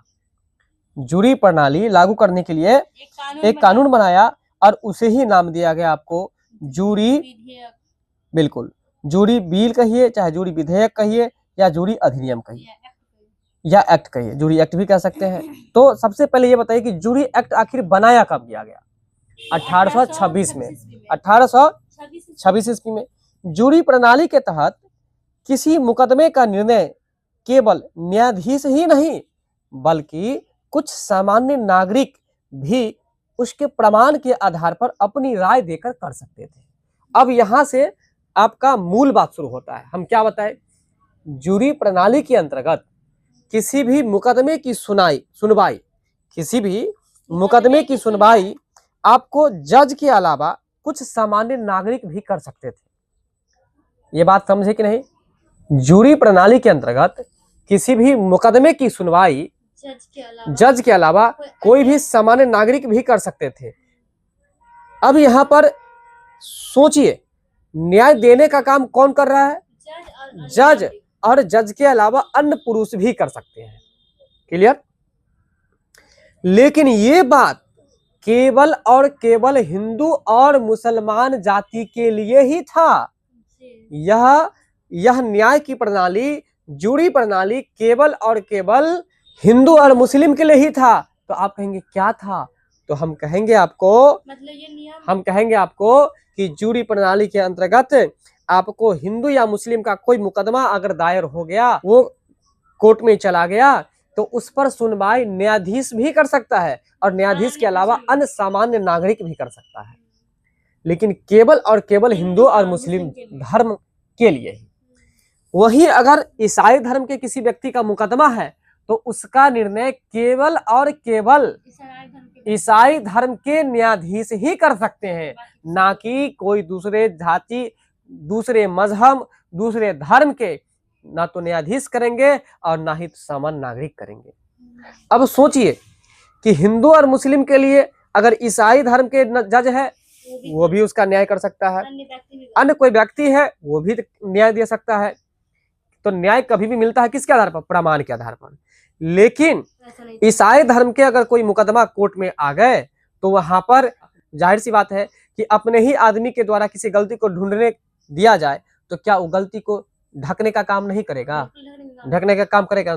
तो बस वही समझिए कि ईसाई धर्म के लोगों का मुकदमा अगर कोर्ट में आया तो उसका निर्णय केवल ईसाई धर्म के न्यायाधीश ही कर सकते हैं, ना कि उसके अलावा कोई सामान्य नागरिक भी कर सकते हैं।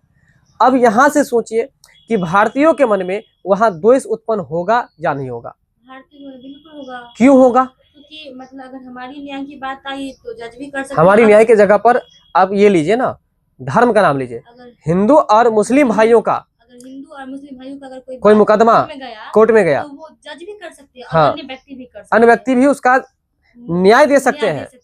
ठीक है। वहीं पे अगर ईसाई धर्म के अगर कोई भी जज मतलब कोई भी ऐसा मुकदमा जो मतलब यहाँ कोर्ट में जाता है जिसका सुनवाई केवल आपको ईसाई धर्म के जज ही कर सकते हैं, अन्य कोई व्यक्ति नहीं। अब इस बात पर मान के चलिए केवल उसी के जाति के व्यक्ति कर सकते हैं, उसी के धर्म के व्यक्ति कर सकते हैं, तो जाहिर सी बात है लोगों के मन में एक संदेहास्पद बात आ जाएगा। क्या कि हो सकता है कि उसके गलत बातों को भी ढक दिया जाता हो और हमारे सही बातों को भी कहीं गलत बना दिया जाता हो। तो अब इसके लिए आपको बड़ा घोर विद्रोह कर देते हैं कौन? राजा राम मोहन राय, कि नहीं ये नहीं चल सकता है। तो इसलिए जूरी बिल का यह भारी विरोध किया गया था। किसके द्वारा? राजा राम मोहन राय के द्वारा। अब बताइए कि बात समझ में आया या नहीं आया? वही बात यहाँ पर लिखा गया था कि राजा राम मोहन राय ने 1826 ईस्वी में जूरी विधेयक का घोर विरोध किया था। क्लियर हुआ? चलिए अब और भी बात हम आपको बताते हैं, अभी बहुत कम बात बताए हैं, और भी बात सुनिए। देखिए इस बिल का प्रावधान और भी विस्तार से समझिए। हिंदू और मुस्लिम नागरिक जो होते थे वो जूरी सदस्य बन सकते थे। अब जूरी सदस्य बनने का मतलब क्या हुआ? जूरी सदस्य का मतलब न्याय देने की अगर जरूरत किसी सामान्य नागरिक को है तो न्यायाधीश के रूप में वह जूरी सदस्य बन सकता है। मतलब न्यायाधीश के जगह पर, देखिए जो फैसला दिया वो एक तरह से जज ही हुआ, तो फॉर्मेलिटी के लिए जज हुआ, लेकिन वो जज वास्तविक में नहीं होता, वो सामान्य नागरिक जो होता है वो जज के रूप में तात्कालिक बन जाता है। बात को फिर से समझ लीजिएगा। हम कह रहे हैं कि हिंदू और मुस्लिम नागरिक जूरी सदस्य बन सकते थे। तो जूरी सदस्य बनने का मतलब क्या हुआ? तो न्याय देने के अधिकार उनके पास था। हाँ, तत्कालिक बिना न्यायाधीश बने, बिना जज बने, वो किसी व्यक्तियों के मुकदमे को उसके प्रमाण के आधार पर, उसके साक्ष्य के आधार पर उसे न्याय दे सकता था, अर्थात जूरी सदस्य बन सकता था। जब भी जूरी सदस्य की चर्चा हो तो आप समझ लीजिए कि न्याय देने वाला व्यक्ति के बारे में कहा जा रहा है। और न्याय देने वाला व्यक्ति कौन होगा? तो एक न्यायाधीश हो गया। और अगर वो न्यायाधीश नहीं है तो उसके जगह पर जूरी सदस्य के रूप में आप बन जाइए, न्यायाधीश के फॉर्मेलिटी में आप उसको न्याय दे दीजिए, मामला शांत हो जाएगा। तो कह रहा है कि हिंदू और मुस्लिम नागरिक जूरी सदस्य बन सकता था। मतलब हिंदू और मुस्लिम के लिए ये आसानी से कोई भी व्यक्ति उसको न्याय दे सकता था, चाहे वो भारतीय हिंदू हो, चाहे वो यूरोपीय हिंदू हो। लेकिन वही अगर ईसाइयों के मामलों में हिंदू और मुस्लिम जूरी सदस्य नहीं बन सकता था। यानी कि ईसाई का अगर कोई मामला आया, ईसाई धर्म का कोई मुकदमा आया, तो उस ईसाई धर्म के जज ही उसका फैसला सुनाएंगे। बात समझ में आ रहा है मेरी बात? ठीक है। तो ईसाइयों के मामले में सुनवाई केवल ईसाई जूरी सदस्य ही कर सकते थे, ना कि दूसरे धर्म के लोग कर सकते थे। जूरी मामला मतलब फिर समझे कि नहीं समझे ये बताइए। जूरी मामला का मतलब न्यायाधीश और न्यायाधीश के अनुपस्थिति में या अनुपस्थिति नहीं हो तो अगर जरूरत हो तो उसका फैसला सामान्य व्यक्ति भी, सामान्य नागरिक भी आपको जूरी सदस्य बन करके न्यायाधीश के फॉर्मेलिटी में वह न्याय किसी को दे सकता था। मुद्दा कुल मिलाकर के एक ही बात है कि ईसाई धर्म का कोई मुकदमा आया तो उसका फैसला जूरी सदस्य के कोई भी व्यक्ति कर सकते हैं, लेकिन वो धर्म कौन सा होना चाहिए? ईसाई धर्म ही होना चाहिए। मुकदमा किसका है? ईसाई धर्म का। तो ईसाई धर्म का मुकदमा ईसाई धर्म के ही व्यक्ति, ईसाई धर्म के ही जज उसका फैसला कर सकते हैं। लेकिन अगर हिंदू और मुस्लिम का कोई मुकदमा आपको कोर्ट में जाए, कोई मुकदमा वहां पर दायर हो, तो वहां पर हिंदू और मुस्लिम के लिए ईसाई जज भी फैसला दे सकता है, और इसके अलावा आपको जो है अन्य कोई भी सामान्य नागरिक इसका फैसला दे सकता है।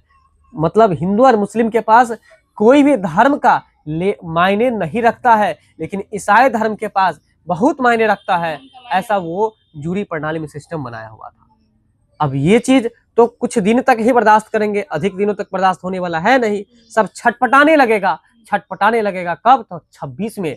यानी कि जूरी प्रणाली जो है आपको, जूरी प्रणाली का विरोध जो है आपको कब किया गया? तो 1826 में। किनके द्वारा किया गया?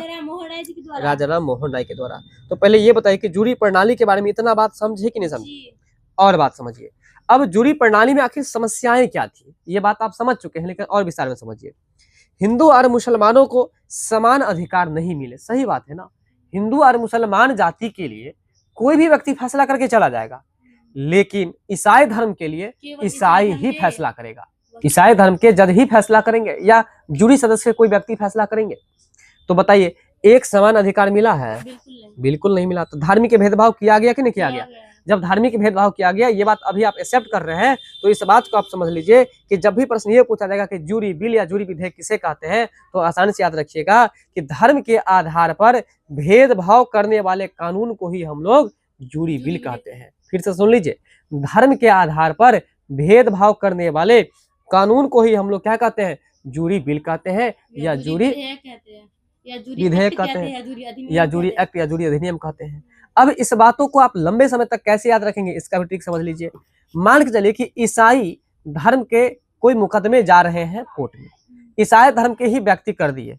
अब हिंदू और मुस्लिम जाति के लोग उस मामला को जानते हैं कि यहाँ पर गलती आखिर किस पक्ष से था, लेकिन जब कोर्ट से सुनवाई होती है तो पता चलता है कि जिसकी गलती था उसका गलती ठहराया ही नहीं गया, और जिसकी गलती नहीं थी उसको गलती ठहरा दे, उसको अपराधी घोषित कर दिया, है ना। तो समझिए कि सब बोल चाल के भाषा में ऐसा बोल देगा।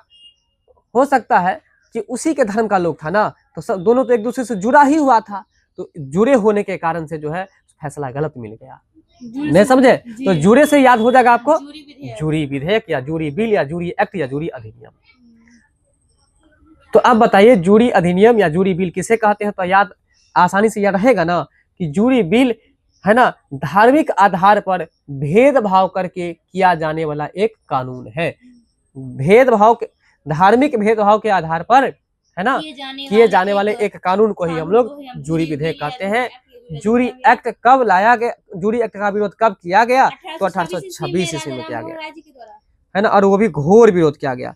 पारित कब हुआ, तो पारित भी हुआ 26 में ही, और विरोध भी उसका जो हुआ वो 26 में ही हुआ।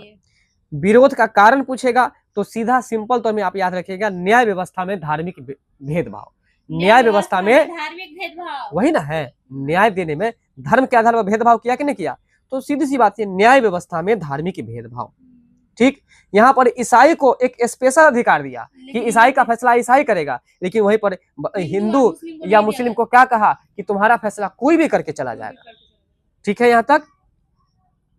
राजा राम मोहन राय के विरोध करने के कारण ब्रिटिश सरकार को इस पर दबाव पड़ गया।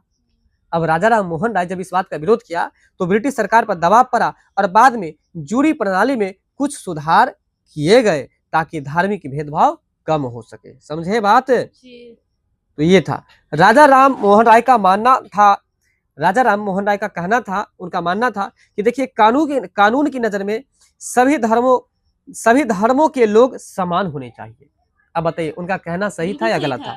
राजा राम मोहन राय का कहना था कि कानून की नजर में सभी धर्मों के लोगों को समान अवसर, समान अधिकार, समान हर गतिविधि मिलनी चाहिए, है ना, न्याय में धर्म के आधार पर भेदभाव नहीं होनी चाहिए, और इसलिए उन्होंने इस जूरी बिल का भारी विरोध कर दिया, भारी विरोध कर दिया, है ना, भारी विरोध कर दिया। समझ में आ रहा है मेरी बात? तो ये था आपको जूरी बिल से संबंधित आपको महत्वपूर्ण तथ्य। तो याद रखिएगा जूरी बिल कब पारित की गई, 1826 इसका विरोध कब किया गया, 1826 ईस्वी में। इसका विरोध किसने किया, राजा राम मोहन राय। इसका विरोध क्यों किया, तो आप कहेगा न्याय व्यवस्था में धार्मिक भेदभाव के कारण से इसका विरोध किया। इसका विरोध क्यों किया, तो न्याय व्यवस्था में धार्मिक भेदभाव के कारण से जो है सो इसका विरोध किया गया। राजा राम मोहन राय ने 1826 ईस्वी में जूरी विधेयक का घोर विरोध किया था। समझ गए? तो राजा राम मोहन राय ने 1826 ईस्वी में जूरी विधेयक का विरोध किया था। अब अगर आपसे कोई पूछ दे कि भाई क्यों किया, तो बताने में पीछे आप मत रहिएगा, और साथ में आप भूलिएगा भी मत। जूरी हुई थी, सब दोनों एक दूसरे से ईसाई से जुड़ी हुई थी, जिसके कारण से मामला उत्पन्न हो गया कि वह जुड़ा हुआ होने के कारण से वह अपने आदमी को सही फैसला सुना दिया, हमको गलत फैसला सुना दिया। क्लियर है मामला? यहाँ तक कोई दिक्कत तो नहीं है ना? ट्रिक भी आप समझ गए, आगे चलिएगा। प्रार्थना समाज। अब है आपको प्रार्थना समाज कहिए चाहे प्रार्थना सभा कहिए। प्रार्थना सभा की स्थापना आपको 1867 ईस्वी में होती है। याद रखिएगा, प्रार्थना सभा की स्थापना 1867 ईस्वी में होती है। प्रार्थना सभा की स्थापना कब होती है? तो 1867 ईस्वी में होती है। प्रार्थना सभा की स्थापना कब होती है? 1867 ईस्वी में होती है। समझ में आला मेरी बात? याद रखिएगा, प्रार्थना समाज की स्थापना 31 मार्च 1867 को इसका परफेक्ट डेट होता है। बंबई में, जो वर्तमान में अभी मुंबई के नाम से जाना जाता है, आत्माराम पांडुरंग ने किया था। आत्माराम पांडुरंग ने किया था किसकी स्थापना? प्रार्थना समाज की स्थापना कब किया था? 31 मार्च 1867 को। 31 मार्च 1867 ईस्वी को। ठीक है, तो याद रखिएगा 31 मार्च, ये परफेक्ट डेट आपको याद रखना आपके लिए बहुत कंपलसरी है। ठीक है, चलिए, प्रार्थना समाज की स्थापना जो है 31 मार्च 1867 ईस्वी को किया गया। क्लियर? आगे चलिएगा। ब्रह्म समाज। बिल्कुल, ब्रह्म समाज। ठीक है, ब्रह्म समाज, भारतीय ब्रह्म समाज, भारतीय ब्रह्म समाज और आदि ब्रह्म समाज। अब यहाँ अब दो बातें को समझिएगा। ब्रह्म समाज को दो भागों में बांटा गया। एक है आपको भारतीय ब्रह्म समाज और दूसरा है आपको आदि ब्रह्म समाज। एक है भारतीय ब्रह्म समाज, दूसरा क्या है? आदि ब्रह्म समाज। पहला क्या है? भारतीय ब्रह्म समाज, और दूसरा क्या है? आदि ब्रह्म समाज। तो ब्रह्म समाज को यहाँ पर दो भागों में बांटने का काम किया गया है। ठीक है, तो ब्रह्म समाज के बारे में आप जनरली एक प्रश्न सुने होंगे कि ब्रह्म समाज की स्थापना किसने किया? तो ब्रह्म समाज की स्थापना जो है राजा राम मोहन राय ने 1828 ईस्वी में किया, है ना। याद रखिएगा, ब्रह्म समाज की स्थापना जो है 20 अगस्त 1828 ईस्वी को राजा राम मोहन राय ने कोलकाता में किया। ब्रह्म समाज की स्थापना जो है वो कब किया? तो 20 अगस्त 1828 ईस्वी को किया। 20 अगस्त 1828 ईस्वी को ब्रह्म समाज की स्थापना किया। अब इसके बारे में कुछ और भी समझ लीजिएगा। ब्रह्म समाज को जो है मुख्य रूप से अगर देखा जाए तो इसे दो भागों में बांटा गया। एक है आपको भारतीय ब्रह्म समाज और दूसरा है आपको आदि ब्रह्म समाज। हालांकि बाद में इसे तीन भागों में भी बांटा गया, लेकिन यहाँ पर याद रखिएगा कि ब्रह्म समाज को दो भागों में बांटा गया है। एक है आपको भारतीय ब्रह्म समाज और दूसरा है आपको आदि ब्रह्म समाज। अब आदि ब्रह्म समाज क्या है ना, जरा इस पर हम लोग चर्चा करते हैं। आदि ब्रह्म समाज जो है मूल समाज का एक रूप था। इसका नेतृत्व देवेंद्रनाथ टैगोर ने किया। यह परंपरा और रूढ़ियों के प्रति अधिक संयमित था। लेकिन वही भारतीय ब्रह्म समाज की बात करें तो याद रखिएगा इसकी स्थापना केशव चंद्र सेन ने किया था। यह अधिक आधुनिक प्रगतिशील विचारों वाला था जो पश्चिमी संस्कृति से प्रभावित था। किस संस्कृति से प्रभावित था? पश्चिमी संस्कृति से प्रभावित था। चलिए तो बताइए ब्रह्म समाज की स्थापना किसने किया? राजा राम मोहन राय ने। कब किया? तो 20 अगस्त 1828 ईस्वी को। कहां पर किया? कोलकाता में किया। लेकिन जब पूछा जाएगा कि भारतीय ब्रह्म समाज जो है ना, भारतीय ब्रह्म समाज का नेतृत्व किसने किया या फिर कहे कि इसकी स्थापना किसने किया, तो याद रखिएगा आदि ब्रह्म समाज की स्थापना देवेंद्रनाथ टैगोर ने किया। देवेंद्रनाथ टैगोर ने किया। लेकिन वही पूछ दे कि भारतीय ब्रह्म समाज की स्थापना किसने किया, तो याद रखिएगा भारतीय है ना, तो भारत में ही केशव नाम का व्यक्ति सब होता है, इसलिए भारतीय ब्रह्म समाज की स्थापना केशव चंद्र सेन ने किया। आदि ब्रह्म समाज और भारतीय ब्रह्म समाज इन दोनों की स्थापना आपको 1866 ईस्वी में होती है, ये भी बात याद रखिएगा। और हमने बताया आपको कि बाद में इसे 3 भाग में बांट दिया गया। तो तीसरा जो भाग था उसका नाम था आपको साधारण ब्रह्म समाज। मुख्य रूप से 2 भाग में, और वैसे अगर देखा जाए कुल मिलाकर 3 भाग में बांटा गया था। साधारण ब्रह्म समाज भी था जो कि ब्रह्म समाज का तीसरा भाग था। 1878 ईस्वी में इसे बांटने का काम किया गया। केशव चंद्र सेन द्वारा अपनी नाबालिग पुत्री के विवाह संबंधी विवाद के बाद उनके कुछ अनुयायियों ने अलग होकर इसके तीसरे दल की स्थापना कर दिया। इसे अधिक लोकतांत्रिक और प्रगतिशील माना गया। याद रखिएगा जब पूछे कि ब्रह्म समाज की स्थापना किसने किया और कब किया, तो याद रखिएगा ब्रह्म समाज की स्थापना 20 अगस्त 1828 ईस्वी को आपको राजा राम मोहन राय ने किया। लेकिन वही पूछेगा कि ब्रह्म समाज को कितने भागों में बांटा गया, तो 2 भागों में बांटा गया। मुख्य रूप से 2 भागों में, लेकिन कुल मिलाकर के इसे 3 भागों में बांटा गया। तो मुख्य रूप से जो बांटा गया उसमें पहला भाग था आपको भारतीय ब्रह्म समाज। और भारतीय ब्रह्म समाज की स्थापना किसने किया, तो हमने बताया कि भारत में ही ना केशव नाम का व्यक्ति सब होता है, इसलिए भारतीय ब्रह्म समाज की स्थापना आपको केशव चंद्र सेन ने किया। कब किया, तो 1866 ईस्वी में किया। ठीक है। उसके बाद याद रखिएगा यहाँ है आपको आदि ब्रह्म समाज। आदि ब्रह्म समाज की स्थापना किसने किया और कब किया, तो याद रखिएगा इसकी स्थापना देवेंद्रनाथ ठाकुर ने किया। और कब किया, तो इसका भी आपको आंसर हो जाएगा 1866 में ही किया। बताइए एक बार ब्रह्म समाज की स्थापना किसने किया? राजा राम मोहन राय। कब किया? 20 अगस्त 1828 को। ब्रह्म समाज को कितने भागों में बांटा गया? मुख्य रूप से 2 भागों में, वैसे कुल मिलाकर 3 भागों में। तो बताइए दोनों का नाम क्या था? पहले भाग का नाम था आपको भारतीय ब्रह्म समाज। तो भारतीय ब्रह्म समाज के संस्थापक कौन थे? केशव चंद्र सेन। केशव चंद्र। कब इसकी स्थापना हुई? 1866 ईस्वी में। अच्छा, दूसरे भाग का क्या नाम था? आदि ब्रह्म समाज। आदि ब्रह्म समाज। इसकी स्थापना किसने किया? देवेंद्रनाथ टैगोर कहिए चाहे ठाकुर कहिए, दोनों बात बराबर है। इसकी स्थापना कब हुई है? 1866 ईस्वी में। ठीक है, यहाँ तक बात क्लियर हो गया। और तीसरा जो इसका भाग था उसका क्या नाम था? तीसरा का नाम था साधारण ब्रह्म समाज। इसकी अपना स्थापना 1878 ईस्वी में होती है। ठीक है। केशव चंद्र सेन के द्वारा अपनी नाबालिग पुत्री के विवाह संबंधी विवाद के बाद उनके कुछ अनुयायी जो थे वो अलग होकर तीसरे दल की स्थापना कर देते हैं। ठीक, आगे चलिएगा। तो ब्रह्म समाज क्लियर हो गया बहुत अच्छा से। अब ऐसा नहीं कि कभी प्रश्न में ये आ जाए भारतीय ब्रह्म समाज, आप समझ लीजिएगा ब्रह्म समाज। कभी प्रश्न में आ जाए आदि ब्रह्म समाज, आप समझ लीजिएगा ब्रह्म समाज, मार दीजिएगा राजा राम मोहन राय। ऐसा गलती अब आपको आज के बाद नहीं करना है, इसलिए इस प्रश्न को भी हम कर देते हैं। ठीक है। प्रार्थना सभा की स्थापना आत्माराम पांडुरंग, ठीक है, एमजी रानाडे, यानी कि एमजी रानाडे का फुल फॉर्म आप बच्चे लोग को पढ़ाए थे। आप पहले बताइए। एमजी महादेव गोविंद रानाडे, महादेव गोविंद रानाडे। ठीक है। और आरजी भंडारकर, आरजी भंडारकर। तो प्रार्थना सभा की स्थापना आत्माराम पांडुरंग, एमजी रानाडे। प्रार्थना सभा की स्थापना आत्माराम पांडुरंग, एमजी रानाडे, है ना, और आरजी भंडारकर, ये तीनों मिल करके करते हैं। अब देखिए वैसे भी हम लोग प्रार्थना कभी स्कूल समय भी होता है, कम से कम 3 आदमी जरूर खड़े होते हैं, है कि नहीं? तो याद रखिएगा वो 3 आदमी में कौन कौन, तो आत्माराम पांडुरंग, एमजी रानाडे और आरजी भंडारकर, ये 3 व्यक्तियों को याद रखना आवश्यक है। और इसको हम वीवीआई कर देते हैं। ऐसे प्रश्न सब में बच्चे खूब फंसा करते हैं, इसलिए इसको वीवीआई हम करती है। प्रार्थना सभा की स्थापना कौन करते हैं? तो आप कहेंगे सर यहाँ कौन नहीं, कौन कौन बोलिए, क्योंकि इसमें एक ही व्यक्ति नहीं, इसमें तीन तीन व्यक्ति शामिल हैं। कौन कौन है भाई? तो आत्माराम पांडुरंग, एम.जी. रानाडे और आर.जी. भंडारकर। फिर से बोलिए जरा, कम से कम याद नहीं होगा, 2-3 बार बोलिए तो सही। आत्माराम पांडुरंग, एम.जी. रानाडे और आर.जी. भंडारकर। जरा एक ट्रिक लगाने का प्रयास करते हैं, रुक जाइए। चलिए तो याद रखिएगा, प्रार्थना सभा की स्थापना किसने किया? तो आत्माराम पांडुरंग, एम.जी. रानाडे और आर.जी. भंडारकर। अब इसको याद रखने का बस नॉर्मल एक ही ट्रिक याद रखिए। क्या चीज बता देते हैं? आत्मा, आर.जी. भंडारकर, ठीक है, और आत्मा के बाद याद रखेगा राणा, और राणा के बाद याद रखेगा भंडार।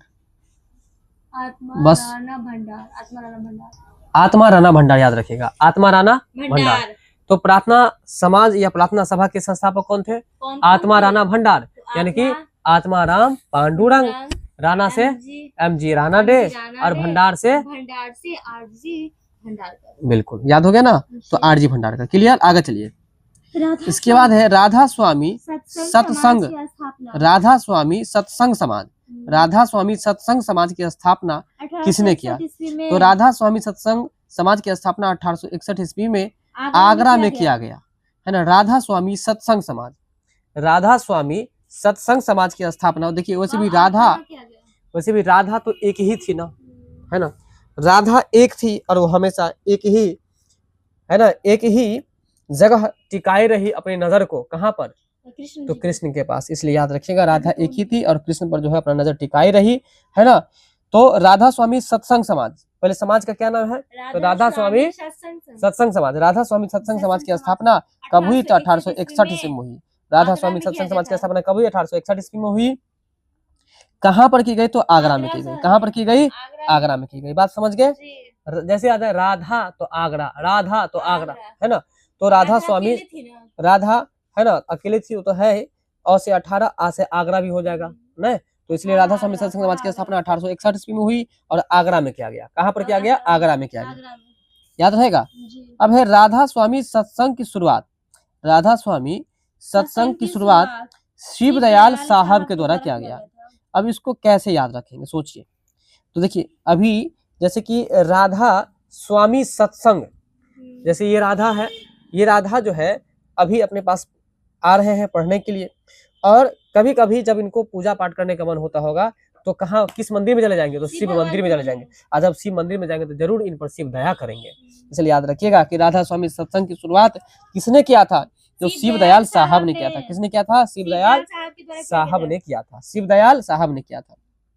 आगे है शिव दयाल साहब का मूल नाम क्या था? तो शिव दयाल साहब का मूल नाम जो था वो आपको तुलसी राम था। शिव दयाल साहब का मूल नाम क्या था? तुलसी राम था। ठीक है, तो ये प्रश्न भी आपको जो है बहुत ज्यादा फंसाने वाला है। शिव, वैसे भाई भगवान शिव को तो तुलसी चढ़ता नहीं है ना, तुलसी नहीं चढ़ता है भगवान शिव को, याद रखिएगा। इसलिए शिव दयाल साहब का मूल नाम जो है वो तुलसी राम था। कैसे याद रखिएगा? तो भगवान शिव जो है ना राम की पूजा करते हैं, और राम जो है तो स्वयं शिव की पूजा करते हैं। तो इसलिए समझिए राम में शिव समाया और शिव में राम समाया। इसलिए याद रखिएगा कि शिव में राम समाया, यानी कि शिव दयाल साहब जो है उनका मूल नाम क्या है? तो याद रखिएगा तुलसी राम। शिव दयाल साहब का मूल नाम क्या है? तो आपको शिव दयाल साहब का मूल नाम क्या था? तो तुलसी राम था। आगे है भारतीय ब्रह्म समाज। अब देखिए भारतीय ब्रह्म समाज आया, इस प्रश्न को ऊपर में ही सेटिंग करना चाहिए, लेकिन इसको नीचे सेटिंग कर दिया है। भारतीय ब्रह्म समाज की स्थापना किसने किया? तो केशव चंद्र सेन ने किया। और केशव चंद्र सेन कब किया? तो 1866 ईस्वी में किया। कब किया? 1866 ईस्वी में किया। भारतीय ब्रह्म समाज की स्थापना जो है वो किसने किया? केशव चंद्र सेन ने किया। कब किया? 1866 ईस्वी में किया। कब किया? 1866 ईस्वी में किया। समझे? चलिए अब ऊपर से हम हर एक प्रश्नों को एक बार रिमाइंड करते हुए तब इस क्लास को खत्म करेंगे।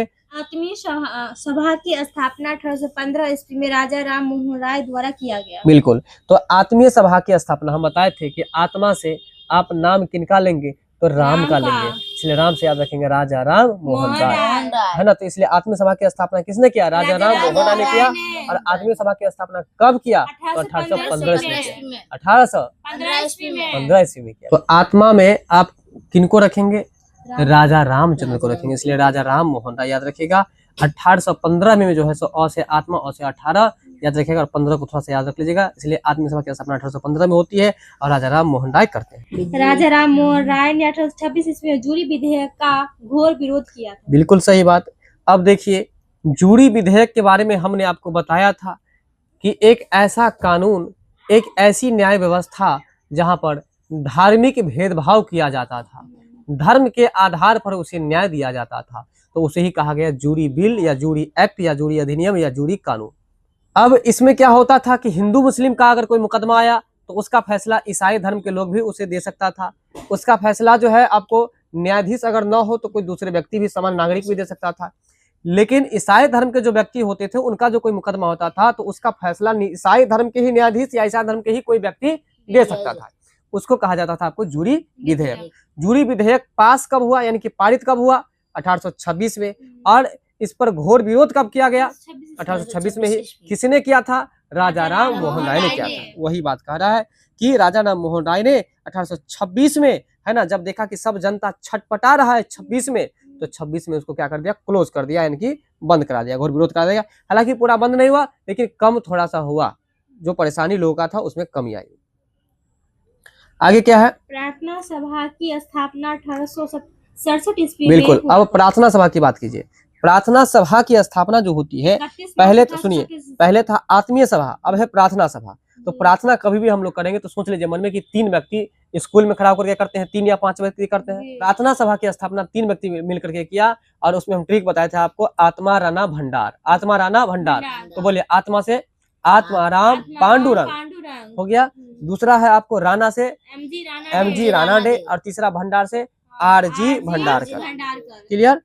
आगे चलिएगा।